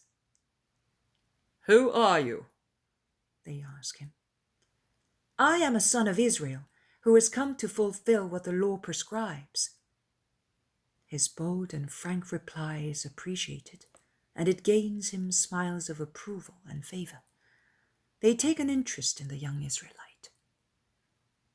What is your name? Jesus of Nazareth. The feeling of benevolence fades away in Shammai's group. But Gamaliel, more benignly, continues his conversation with Hillel. It is indeed Gamaliel who, with respect, suggests to the old man, "Ask the boy something." "On what do you base your certainty?" asks Hillel. I will now put the names in front of the replies for the sake of brevity and clarity. Jesus. On the prophecy, which cannot be wrong about the time and the signs which took place at the time it came true. It is true that Caesar dominates us, but the world and Palestine were in such peace when the 70 weeks expired that it was possible for Caesar to order the census in his dominions. Had there been wars in the empire and riots in Palestine, he would not have been able to do so. As that time was completed, so the other period of 62 weeks plus 1 from the completion of the temple is also being completed, so that the Messiah may be anointed, and the remainder of the prophecy may come true for the people who did not want him. Can you doubt that? Do you not remember the star that was seen by the wise men from the east and stopped over the sky in Bethlehem of Judah, and that the prophecies and the visions from Jacob onwards indicate that place as the one destined as the birthplace of the Messiah, son of Jacob's son, through David, who was from Bethlehem? Do you not remember Balaam? A star will be born of Jacob. The wise men from the east, whose purity and faith opened their eyes and ears, saw the star and understood its name, Messiah, and they came to worship the light which had descended into the world. Shammai, glaring at him. Do you mean that the Messiah was born in Bethlehem Ephrata at the time of the star? I do. Then he no longer is. Don't you know, child, that Herod had all the born of woman, from 1 day up to the age of 2 years, slaughtered in Bethlehem and surroundings? You, who are so wise in the scriptures, must know also this. A voice is heard in Ramah. It is Rachel weeping for her children. The valleys and the hills in Bethlehem, which gathered the tears of the dying Rachel, were left full of tears, and the mothers have wept again on their slaughtered children. Amongst them, there certainly was the mother of the Messiah. You are wrong, old man. The weeping of Rachel turned into a hosanna, because there, where she gave birth to the son of her sorrow, the new Rachel has given the world the Benjamin of the Heavenly Father, the son of his right hand, him who is destined to gather the people of God under his scepter and free it from the most dreadful slavery. How can that be if he was killed? Have you not read about Elijah? He was carried off by the chariot of fire. And could the Lord God not have saved his Emmanuel, that he might be the Messiah of his people? He who parted the sea in front of Moses, that Israel might walk on dry ground towards his land. Could he not have sent his angels to save his Son, his Christ, from the ferocity of man? I solemnly tell you, the Christ is alive and is amongst you, and when his hour comes, he will show himself in his power. Jesus, in saying these words, which I have underlined, has a sharp sound in his voice which fills the air. His eyes are brighter than ever, and with the gestures of command and promise, he stretches out his right arm and hand, and lowers them as if he were swearing. He is a boy, but is as solemn as a man. Hillel. Child, who taught you these words? Jesus. The Spirit of God. I have no human teacher. This is the word of the Lord who speaks to you through my lips. Hillel.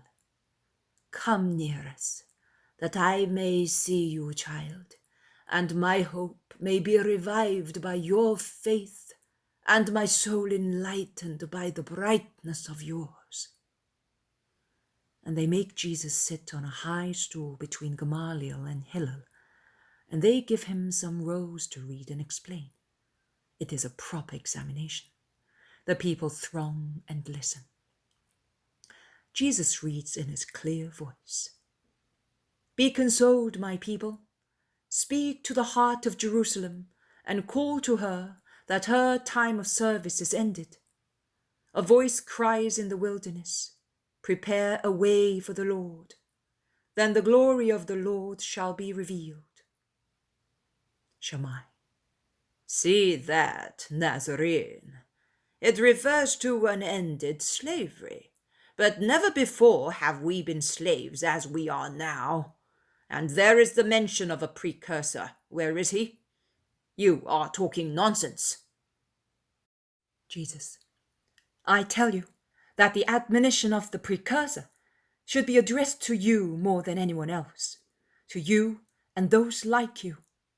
Otherwise you will not see the glory of the Lord, neither will you understand the word of God, because meanness, pride, and falsehood will prevent you from seeing and hearing.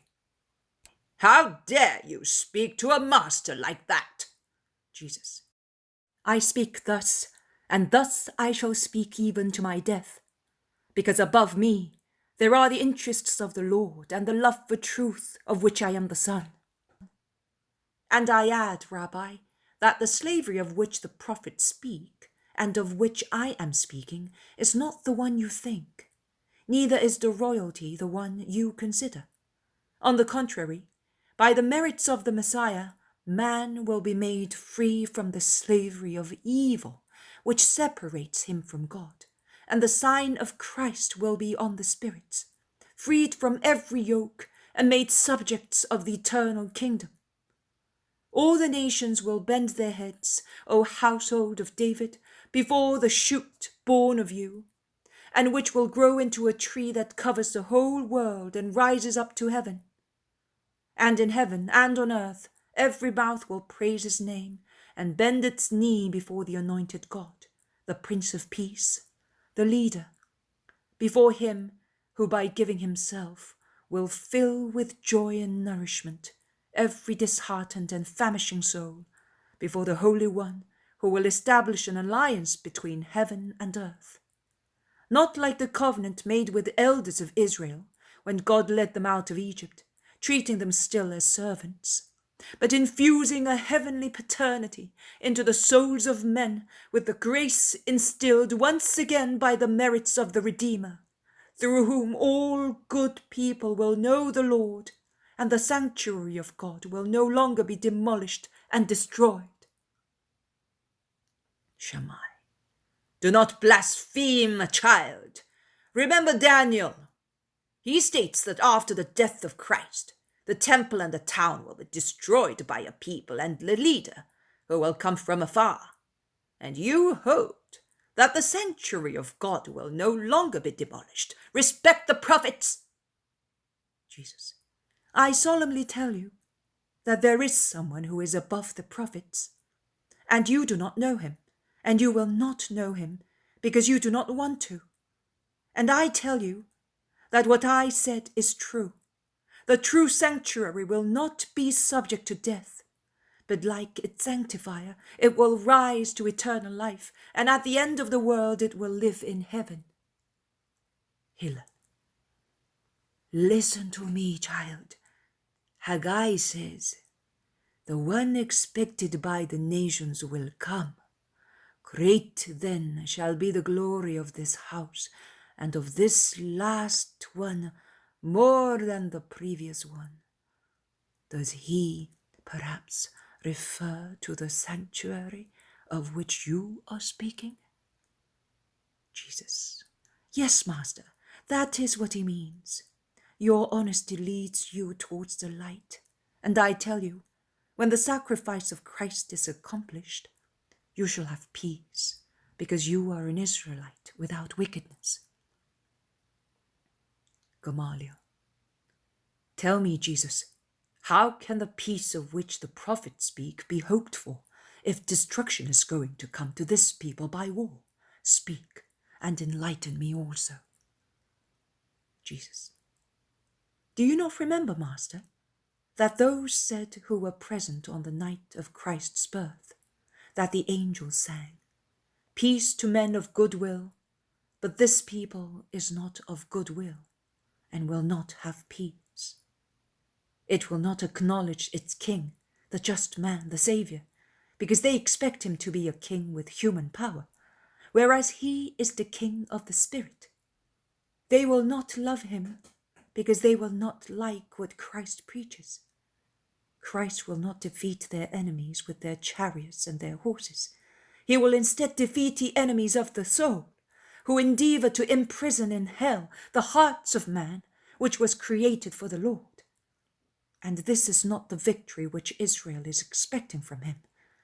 Your king will come, Jerusalem, riding a donkey and a colt. That is, the just people of Israel and the Gentiles. But I tell you that the colt will be more faithful to him and will follow him, preceding the donkey, and will grow in ways of truth and life. Because of its evil will, Israel will lose its peace and suffer for centuries, and will cause its king to suffer, and will make him the king of sorrow, of whom Isaiah speaks. Shammai. Your mouth tastes of milk and blasphemy at the same time.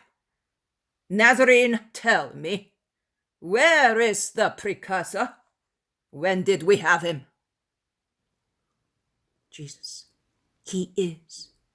Does not Malachi say, "Here I am going to send my messenger to prepare the way before me, and the Lord you are seeking will suddenly enter his temple, and the angel of the covenant whom you are longing for"? Therefore, the precursor immediately precedes Christ. He already is, as Christ is. If years should elapse between him who prepares the way for the Lord and Christ, all the ways would become obstructed and twisted again. God knows and arranges beforehand that the precursor should precede the Master by 1 hour only. When you see this precursor, you will be able to say, "The mission of the Christ is beginning." And I say to you, Christ will open many eyes and many ears when he comes this way. But he will not open yours or those of people like you, because you will be putting to death him who is bringing you life. But when the Redeemer sits on his throne and on his altar, higher up than this temple, higher than the tabernacle enclosed in the Holy of the Holies, higher up than the glory supported by the cherubim, maledictions for the deicides and the life for the Gentiles will flow from his thousands and thousands of wounds, because he, O Master, who are unaware of it, is not, I repeat, is not the king of a human kingdom, but of a spiritual kingdom, and his subjects will be only those who for his sake will learn to regenerate in their spirit, and like Jonah, after being born, will learn to be born again on other shores, the shores of God, by means of a spiritual regeneration which will take place through Christ, who will give humanity true life. Shammai and his followers. The Nazarene is Satan. Hillel and his followers. No, this child is a prophet of God. Stay with me, child. My old age will transfuse what I know into your knowledge, and you will be master of the people of God. Jesus. I solemnly tell you that if there were many like you, salvation would come to Israel. But my hour has not come. Voices from heaven speak to me, and in solitude I must gather them until my hour comes. Then with my lips and my blood I will speak to Jerusalem, and the destiny of prophets stoned and killed by her will also be my destiny.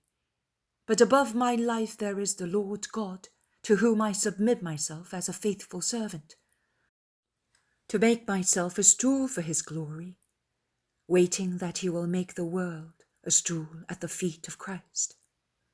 Wait for me in my hour.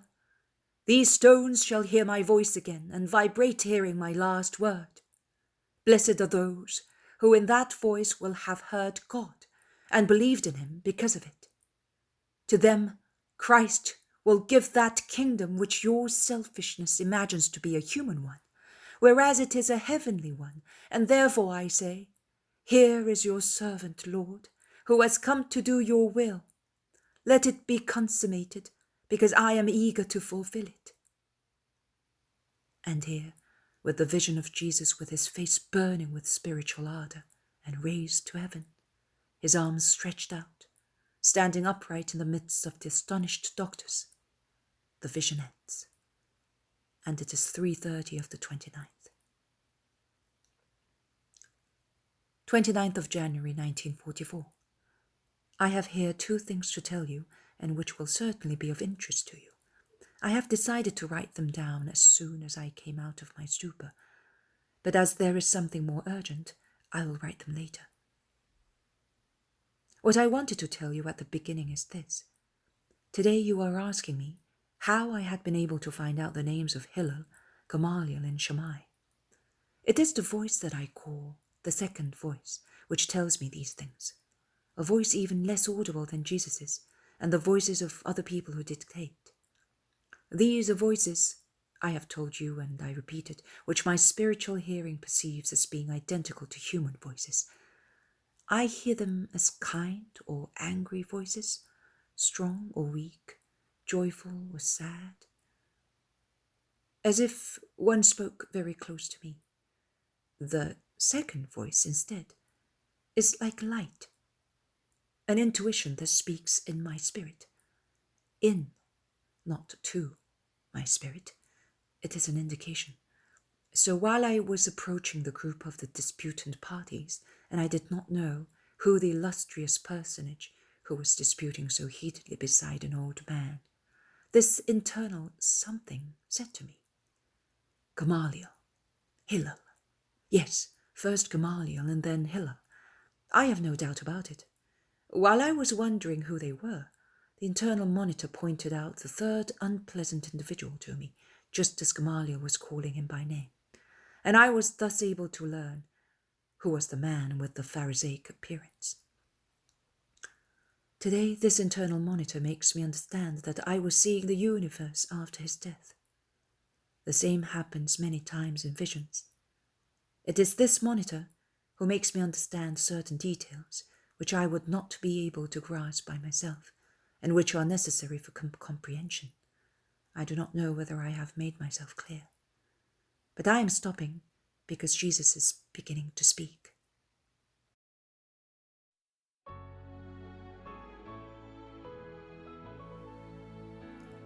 "22nd of February, 1944.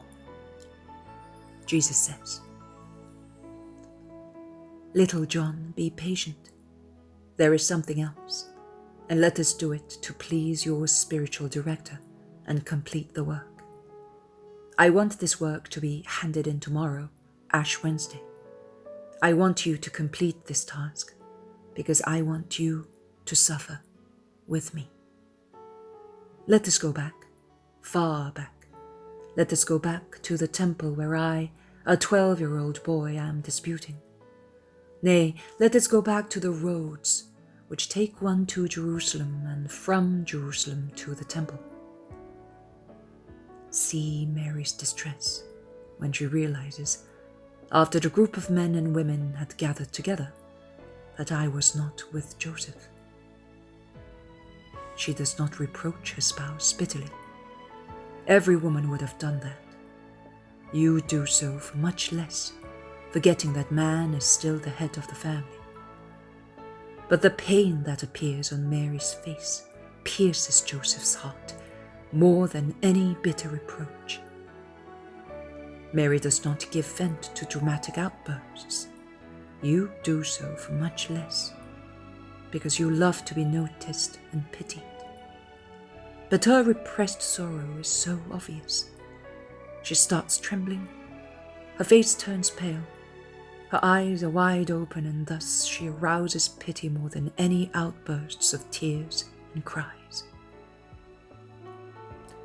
She is no longer tired or hungry, and yet the journey was a long one, and she has not taken any food for so many hours. But she leaves everything. The bed she was preparing and the food which she was ready to hand out. And she goes back. It is night, it is dark, it does not matter. Every step takes her back to Jerusalem. She stops the caravans and pilgrims and questions them. Joseph follows her and helps her. A long day's walk back to Jerusalem, and then the feverish search in town. Where can her Jesus be? And by God's provision for many hours she will not know where to look for me. To look for a child in the temple does not make sense. What could a child be doing in the temple? At most, if he had got lost in town and its little steps had brought him back there, he would have cried for his mother, and thus would have attracted the attention of the people and of the priests, who would have taken the necessary steps to find the parents by means of announcement left at the gates. But there was no announcement. No one in town knew anything of this child. Beautiful, blonde, strong. There are so many like that. It is too little to enable anyone to say, "I saw him. He was there, or there."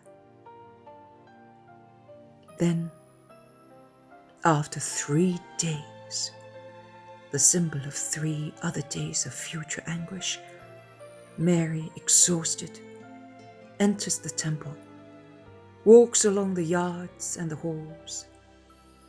Nothing. She runs, the poor mother, whenever she hears the voice of a child. Even the bleating of the lambs give her the impression that she hears her creature weeping and looking for her. But Jesus is not weeping, he is teaching. All of a sudden, from beyond the barriers of a large group of people, she hears his voice say, "These stones will vibrate." She endeavors to make her way through the crowd and succeeds after much effort. There is her son, standing in the midst of the doctors with his arms stretched out. Mary is the prudent virgin, but this time anxiety overcomes prudence. It is a hurricane that demolishes everything. She runs to her child, embraces him, lifting him off the stool and putting him down on the ground, and she exclaims, "Oh, why have you done this to us? For 3 days we have been looking for you. Your mummy is dying with pain, son. Your father is exhausted with fatigue. Why, Jesus?" You do not ask why of him who knows why he behaved in a certain way. You do not ask those with a vocation why they leave everything to follow the voice of God. I was wisdom and I knew. I was called to a mission and I was fulfilling it. Above the earthly father and mother, there is God, the divine Father. His interests are above ours. His affections are superior to everything else. And I tell my mother. I finished teaching the doctors with the lesson to Mary, the Queen of Doctors. And she has never forgotten it. The sun began to shine again in her heart, now that she had me, humble and obedient beside her. But my words are deeply rooted in her mind. There will be much sunshine and many clouds will gather in the sky. During the next 21 years, I will be still on the earth. and great joys and many tears will alternate in her heart during the next 21 years. But never again will she ask, "My son, why have you done this to us?" O insolent men, learn your lesson. I directed and enlightened the vision because you, little John, are not able to do anything further. Now pay attention to what I say. I want this booklet to be made up as follows. First sorrow, presentation in the temple. Second sorrow, stay in Egypt. Third sorrow, Jesus lost in the temple. Fourth sorrow, the death of Saint Joseph. Fifth sorrow, my departure from Nazareth. Then the dictation dated 10th of February 1944. Sixth sorrow, the description of the vision dated 13th of February. 4 points: the synagogue, the house in Nazareth, Jesus' sermon in the synagogue, the conversation with his mother after escaping from Nazareth. Seventh sorrow, the vision dated 14th of February. Then the dictation dated 15th of February. Then the dictation dated 16th of February. Eighth sorrow, the supper at Passover. Ninth sorrow, the Passion, taking the vision dated 11th of February, 1943, and connecting it with the one dated 18th of February. 10th sorrow, the burial of Jesus, 19th of February. Then the vision and the dictation dated 21st of February. Vision and dictation dated 22nd of February, as far as the point indicated. The other dictations on the finding of Jesus in the temple is to be put in its place in the third sorrow. First, the father will make the usual booklet for himself and for you, and you will correct it so that there is not even one error in it. Then he will make the copies he wants for other people. Of course, each vision is to be accompanied by its dictation. The father wanted everything for Easter. I wanted it as preparation for Easter, and I am having it handed to you today, because it is already 4:30 p.m. of Ash Wednesday, the first day of Lent. Set to work, child, and may you be blessed. And may those be blessed who will accept the gift with simple hearts and faith. The fire which the Father wished today will light up in them. The world will not change in its cruelty. It is too corrupt. But they will be comforted, and they will feel the thirst for God, the incentive to holiness, rise within themselves. Go in peace, little John. Your Jesus thanks you and blesses you.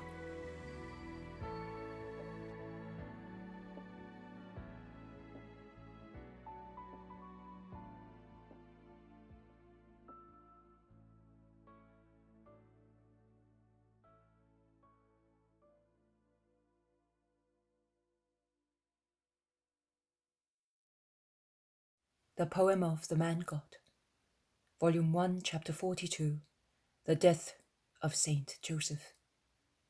5th of February, 1944, 1:30 p.m.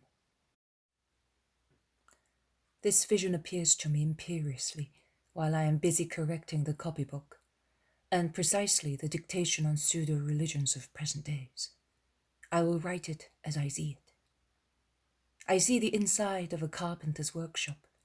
It looks as if two of the walls are formed by rocks, as if the builders had taken advantage of natural grottos, converting them into rooms of a house. Here, the northern and western walls are indeed the rocky ones, whereas the other two walls, the southern and eastern ones, are plastered, just like ours. On the northern side, in the recess of the rock, they have built a rustic fireplace, on which there is a little pot with some paint or glue, I do not know exactly which. The wall there is so black that it seems to be covered with tar, because of the firewood which has been burnt there for many years. A hole in the wall, with a big, large tile on top of it, takes the place of a chimney for letting out the smoke. But it must have performed its duty very badly, because the other walls have also been blackened by the smoke, and even now there is a smoky mist all over the room. Jesus is working at a large carpentry bench. He's planing some boards, which he then rests against the wall behind him. He then takes a kind of stool, clamped on two sides by a vise. He frees it from the vise, and he looks to see whether the job is perfect. He examines it from every angle. He then goes to the chimney, takes the little pot, and stirs the contents with a little stick or brush. I'm not sure. I can only see the part protruding from the pot, and which is like a little stick. Jesus is wearing a rather short tunic, the colour of which is dark hazelnut. The sleeves are rolled up to his elbows, and he is wearing a kind of apron on which he wipes his fingers after touching the little pot. He's by himself. He works diligently but peacefully. No abrupt or impatient movement. He is precise and constant in his work. Nothing annoys him. Neither a knot in the wood, which will not be planed, nor a screwdriver, I think it is a screwdriver, which falls twice from the bench, nor the smoke floating in the room, which must irritate his eyes.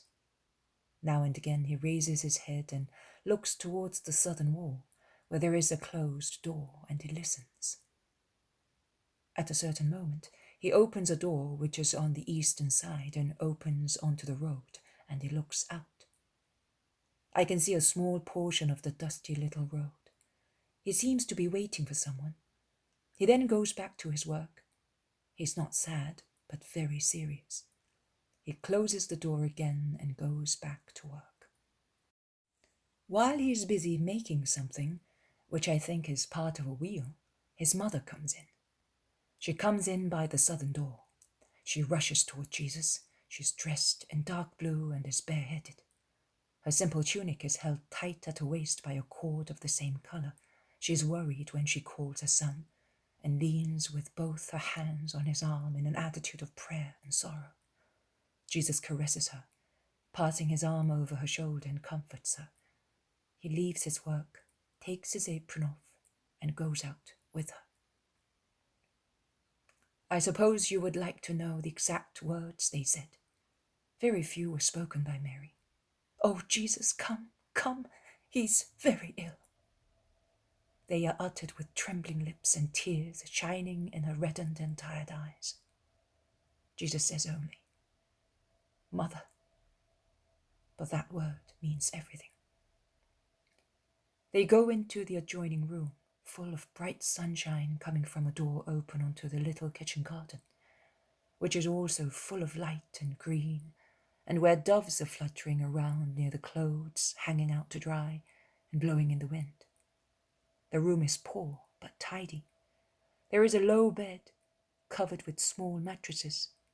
I say mattresses because they are thick and soft things, but the bed is not like ours. On it, leaning on many cushions, there is Joseph. He's dying.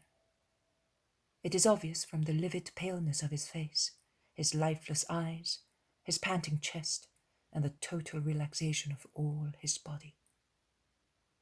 Mary goes to his left-hand side, takes his wrinkled hand, now livid near its nails, rubs it, caresses it, kisses it.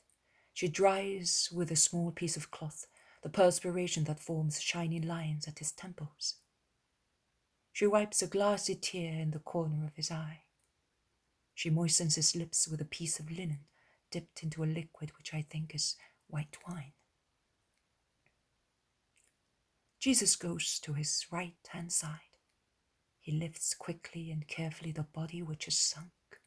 He straightens him onto the cushions, which he then adjusts together with Mary. He caresses the forehead of the dying man and endeavors to encourage him.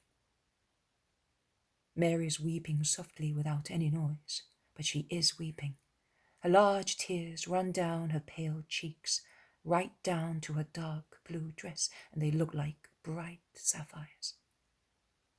Joseph recovers somewhat and stares at Jesus. He takes his hand as if he wanted to say something and also to receive strength for the last trial from the divine contact. Jesus bends over that hand and kisses it. Joseph smiles. He then turns round and with his eyes he looks for Mary and smiles also at her. Mary kneels down near the bed, endeavouring to smile, but she does not succeed and she bends her head. Joseph lays his hand on her head with a chaste caress that looks like a blessing.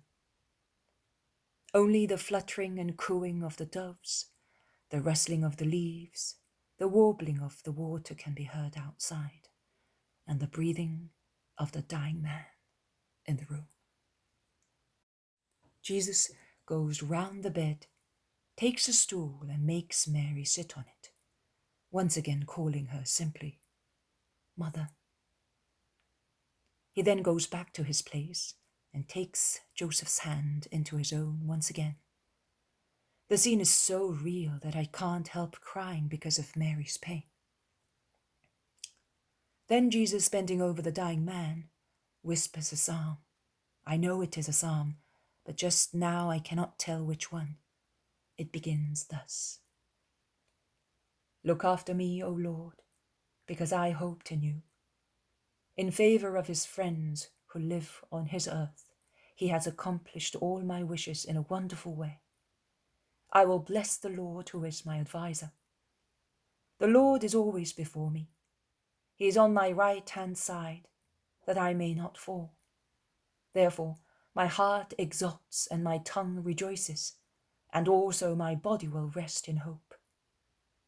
Because you will not abandon my soul in the dwelling place of the dead. Neither will you allow your friend to see corruption.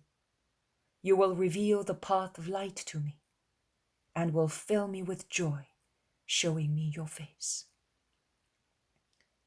Joseph cheers up a little, and with a more lively look, he smiles at Jesus and presses his fingers. Jesus replies to the smile with a smile of his own, and to the pressure on his fingers with a caress.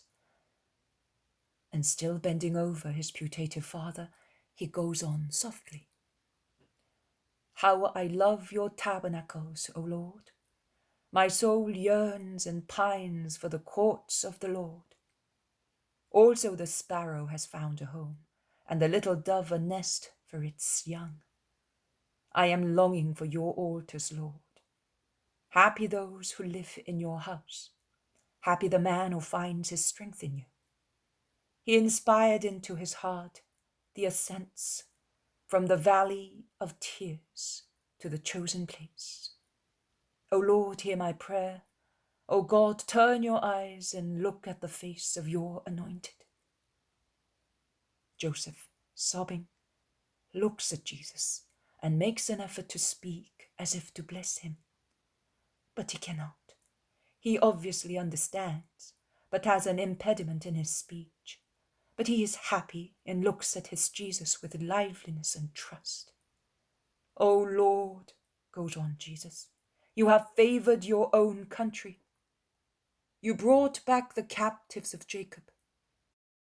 Show us, O Lord, your mercy, and bring us back your Savior. I want to listen to what the Lord is saying to me.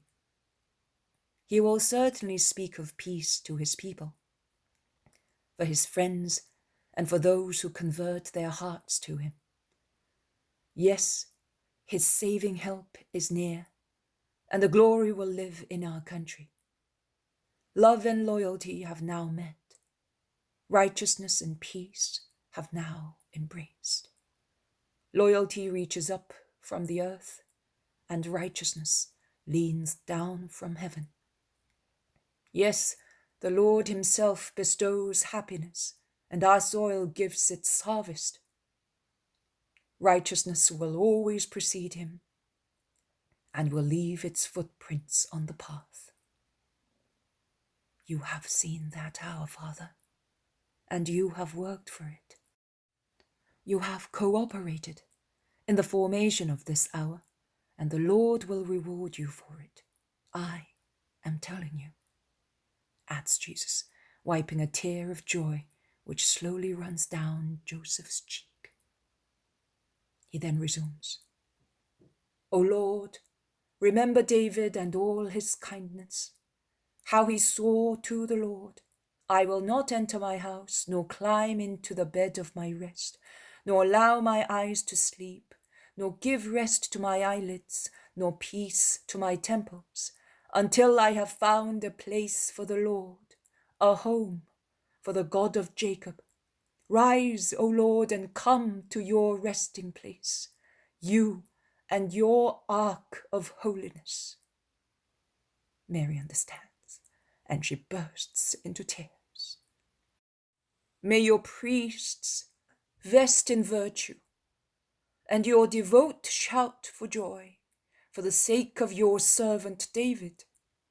Do not deprive us of the face of your anointed. The Lord swore to David and will remain true to his word. I will put on your throne the fruit of your womb. The Lord has chosen his home. I will make a horn sprout for David. I will trim a lamp for my anointed.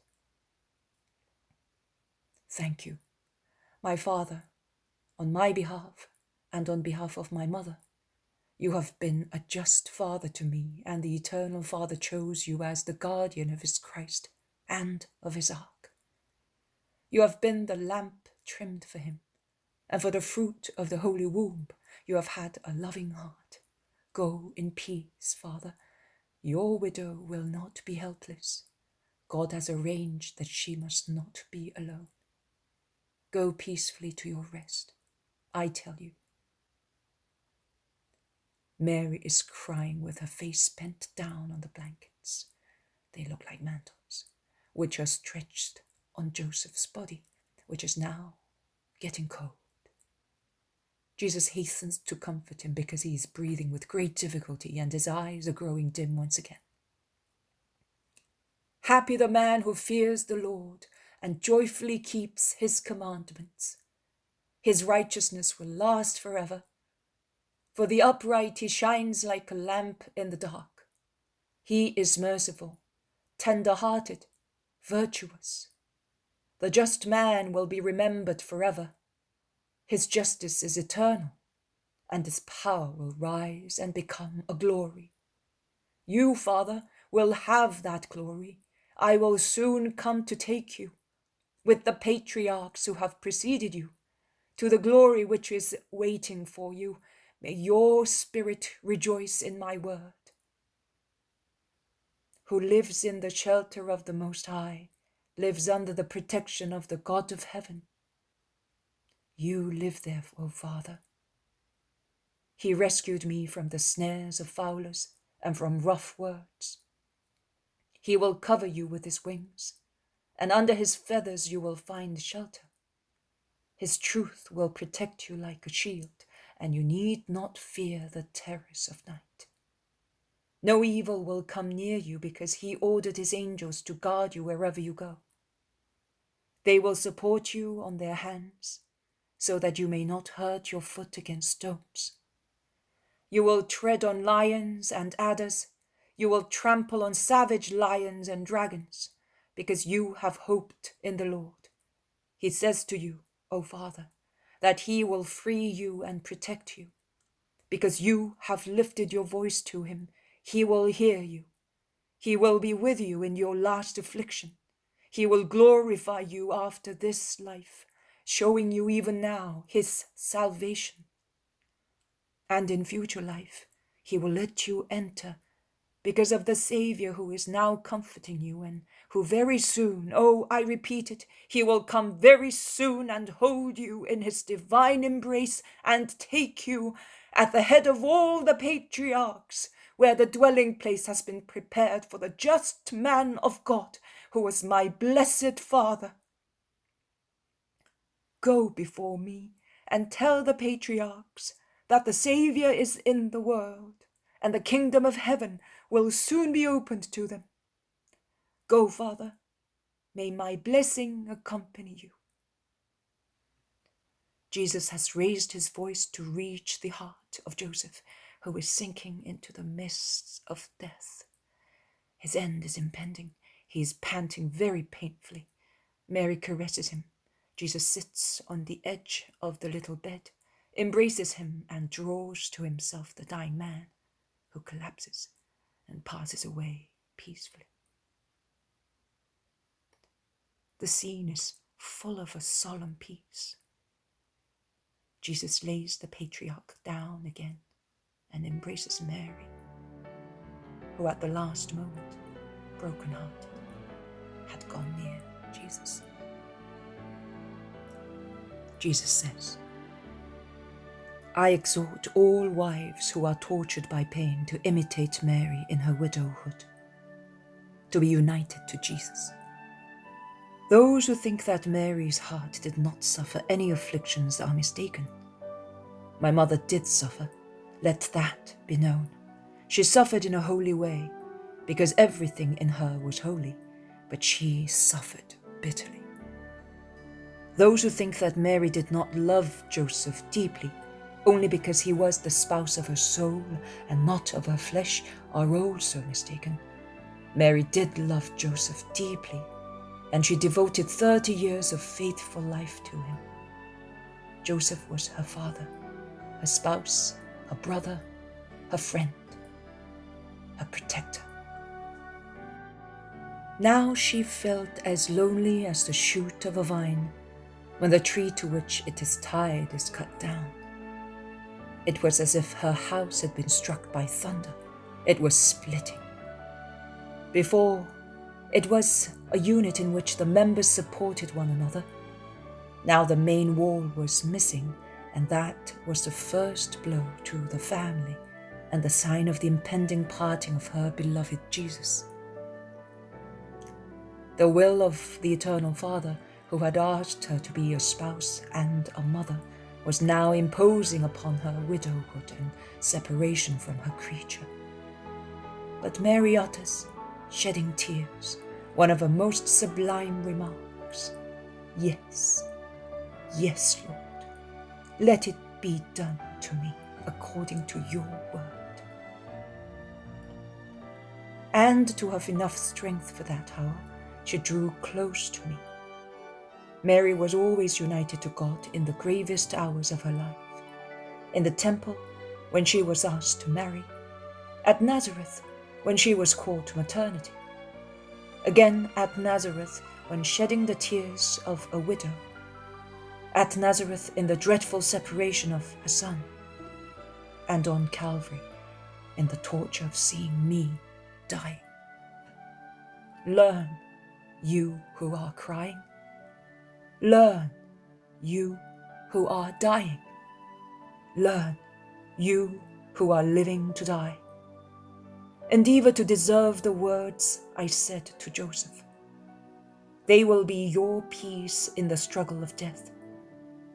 Learn, you who are dying, to deserve to have Jesus near you, comforting you. And if you have not deserved it, dare just the same, and call me near you. I will come, with my hands full of graces and consolation, my heart full of forgiveness and love, my lips full of words of absolution and encouragement. Death loses its bitterness if it takes place between my arms. Believe me, I cannot abolish death, but I can make it sweet for those who die trusting in me. Christ, on his cross, said on behalf of you all, Father, into your hands I commit my spirit. He said that in his agony, thinking of your agonies, your terrors, your errors, your fears, your desire for forgiveness. He said it with his heart pierced by extreme torture, before being pierced by the lance, a torture that was more spiritual than physical, so that the agonies of those who die thinking of him might be relieved by the Lord, and their spirits might pass from death to eternal life, from sorrow to joy, forever. This, my little John, is your lesson for today. Be good and do not be afraid. My peace will always flow into you through my words and through contemplation. Come, just think that you are Joseph, who has Jesus' chest as a cushion and Mary as a nurse. Rest between us like a child in his cradle.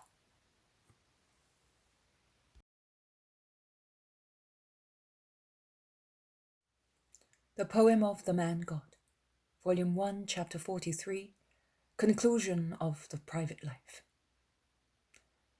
10th of June, 1944.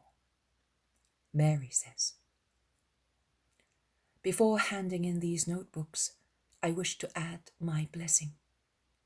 Now, only if you wish so, with a little patience, you can have a complete collection of the private life of my Jesus.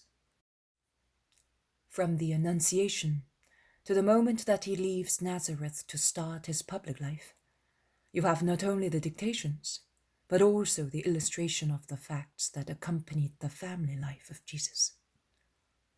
The infancy, childhood, adolescence, and youth of my son are only briefly mentioned in the vast picture of his life as described in the Gospels. There he is the master. Here he is the man. He is the God who humiliates himself for the sake of man. And he works miracles also in the humility of a common life. He works them in me, because I feel that my soul reaches perfection by the contact with my son, who is growing in my womb. He works them in the house of Zacharias by sanctifying the Baptist, by helping the labor of Elizabeth, and by giving speech and faith back to Zacharias.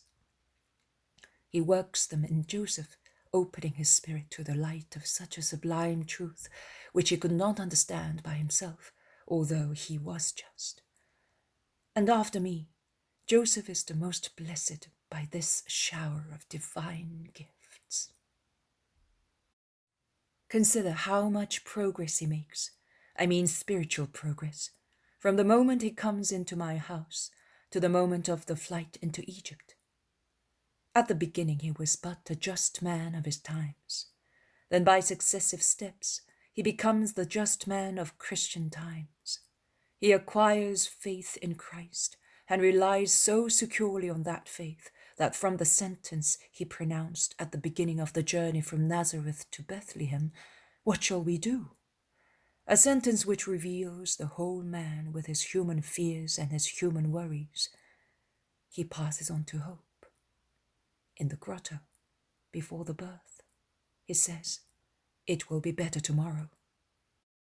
Jesus, who is approaching, already fortifies him with this hope, which is one of the most magnificent gifts of God. And from this hope, when he is sanctified by the contact with Jesus, he progresses on to daring. He always wanted to be guided by me, because of the venerable respect he felt for me. Now he manages himself both spiritual and material matters, and as head of the family, he decides when there is a decision to be taken. Not only, but in the painful hour of our flight, after that months of union with the divine Son had filled him with holiness, it is he who comforts my affliction and says to me, "Even if we should have nothing else, we shall always have everything, because we shall have him." My Jesus works his miracles of grace in the shepherds. The angel goes where the shepherd is, whom a fleeting meeting with me predisposes to grace and leads him to grace, that he may be saved by it for eternal life. He works them wherever he passes, both when in exile and when he comes back to his little country Nazareth, because wherever he was, holiness spread out like oil on a linen fabric, and the perfume of flowers in the air, and whoever was affected, if he was not a demon, became eager for holiness. Wherever this eagerness is, there is the root of eternal life, because who wants to be good will reach goodness, and goodness leads to the kingdom of God. You have now the holy humanity of my Son, seen through details which reflect different moments, from the beginning to the end. And if Father M deems it useful, he can collect the various episodes into a unit in an orderly way, without any gap. We could have given you everything in one lot, but Providence decided that it was better so. For your sake, my dear soul, with every dictation we have given you the medicine for the wounds which were to be inflicted on you. We gave it to you in advance in order to prepare you. During a hailstorm, nothing seems capable of protecting you, but it is not so. Humanity, which is sleeping buried under spiritual waters, is made to surface by the storm, which brings to the surface also the gems of a supernatural doctrine. Those gems had fallen into your hearts and are just waiting for the storm, so that they may appear on the surface again and say to you, "We are here as well, do not forget us." Further, my dear soul, this procedure was not only the design of Providence, it was based also on kindness. In your present dejection, how could you have watched certain visions and listened to certain dictations? They would have wounded you to the extent of making you unable to carry out your mission of mouthpiece. So we gave them first, avoiding to break your heart, because we are kind, and we used visions and words suitable to your sufferings, so that your grief would not grow into torture. Because we are not cruel, Mary, and we always act so that you may receive solace from us, not dismay and increased sorrow. All we need is that you trust us. It is enough if you say with Joseph, "If Jesus is left with me, I have everything." And we will come with heavenly gifts to comfort your spirits. I do not promise you human gifts or human comfort. I promise you the same consolations as Joseph had, supernatural ones. Because everybody should know the gifts of the wise men in the dire necessities of poor refugees vanished as fast as lightning when we purchased a home and the bare essential household implements necessary for life. And the food, which is also essential for life, could be procured only out of that source of income until such time as we found work. Jewish communities have always helped one another, but the community gathered in Egypt was formed almost exclusively of persecuted refugees, who, therefore, were almost as poor as we who had come to join them. And a little share of that wealth, which we were anxious to keep for our Jesus when adult, and we had spared out of the expenses for settling in Egypt, was most useful for our return and just sufficient to reorganize our house and the workshop in Nazareth upon our return. Because times change, but human greed is always the same, and it takes advantage of other people's necessities to suck its part in the most exorbitant way. No, the fact that we had Jesus with us did not procure us any material wealth. Many amongst you expect that, when they are hardly united to Jesus. They forget what he said. Set your hearts on things of the Spirit. All the rest is unnecessary. God provides also food, for men as well as for birds, because he knows that you need food while your flesh is the tabernacle of your soul. But first of all, ask for his grace. First of all, ask for things for your spirit. The rest will be given to you in addition. All Joseph had from his union with Jesus, from a human point of view, were worries, fatigue, persecutions, starvations. He had nothing else. But as he aimed only at Jesus, all this was turned into spiritual peace and supernatural joy. I would like to take you to the point where my spouse was when he said, "Even if we should have nothing else, we shall always have everything because we have Jesus." I know your heart is broken. I know your mind is becoming obscured. I know your life is wasting away. But Mary, do you belong to Jesus? Do you want to belong to him? Where, how did Jesus die? My dear child, weep, but persevere bravely.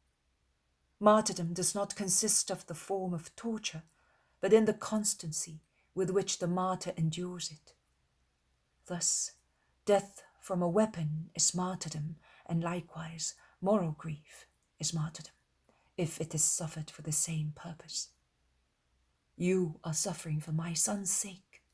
Whatever you do for your brothers is still love for Jesus, who wants them to be saved. Thus, your suffering is martyrdom. Persevere in it. Do not wish to do anything by yourself. The pressure of pain is too severe, and thus it is not possible for you to have sufficient strength to be your own guide and control your human nature, preventing it from weeping. All you need to do is to let grief torture you without rebelling against it. It is enough for you to say to Jesus, "Help me." What you cannot do, he will do in you. Remain in him always, in him. Do not wish to come out of him. If you do not want, you will not come out. And even if your sorrow is so deep as to prevent you from seeing where you are, you will always be in Jesus. I bless you. Say with me, "Glory to the Father, and to the Son, and to the Holy Spirit."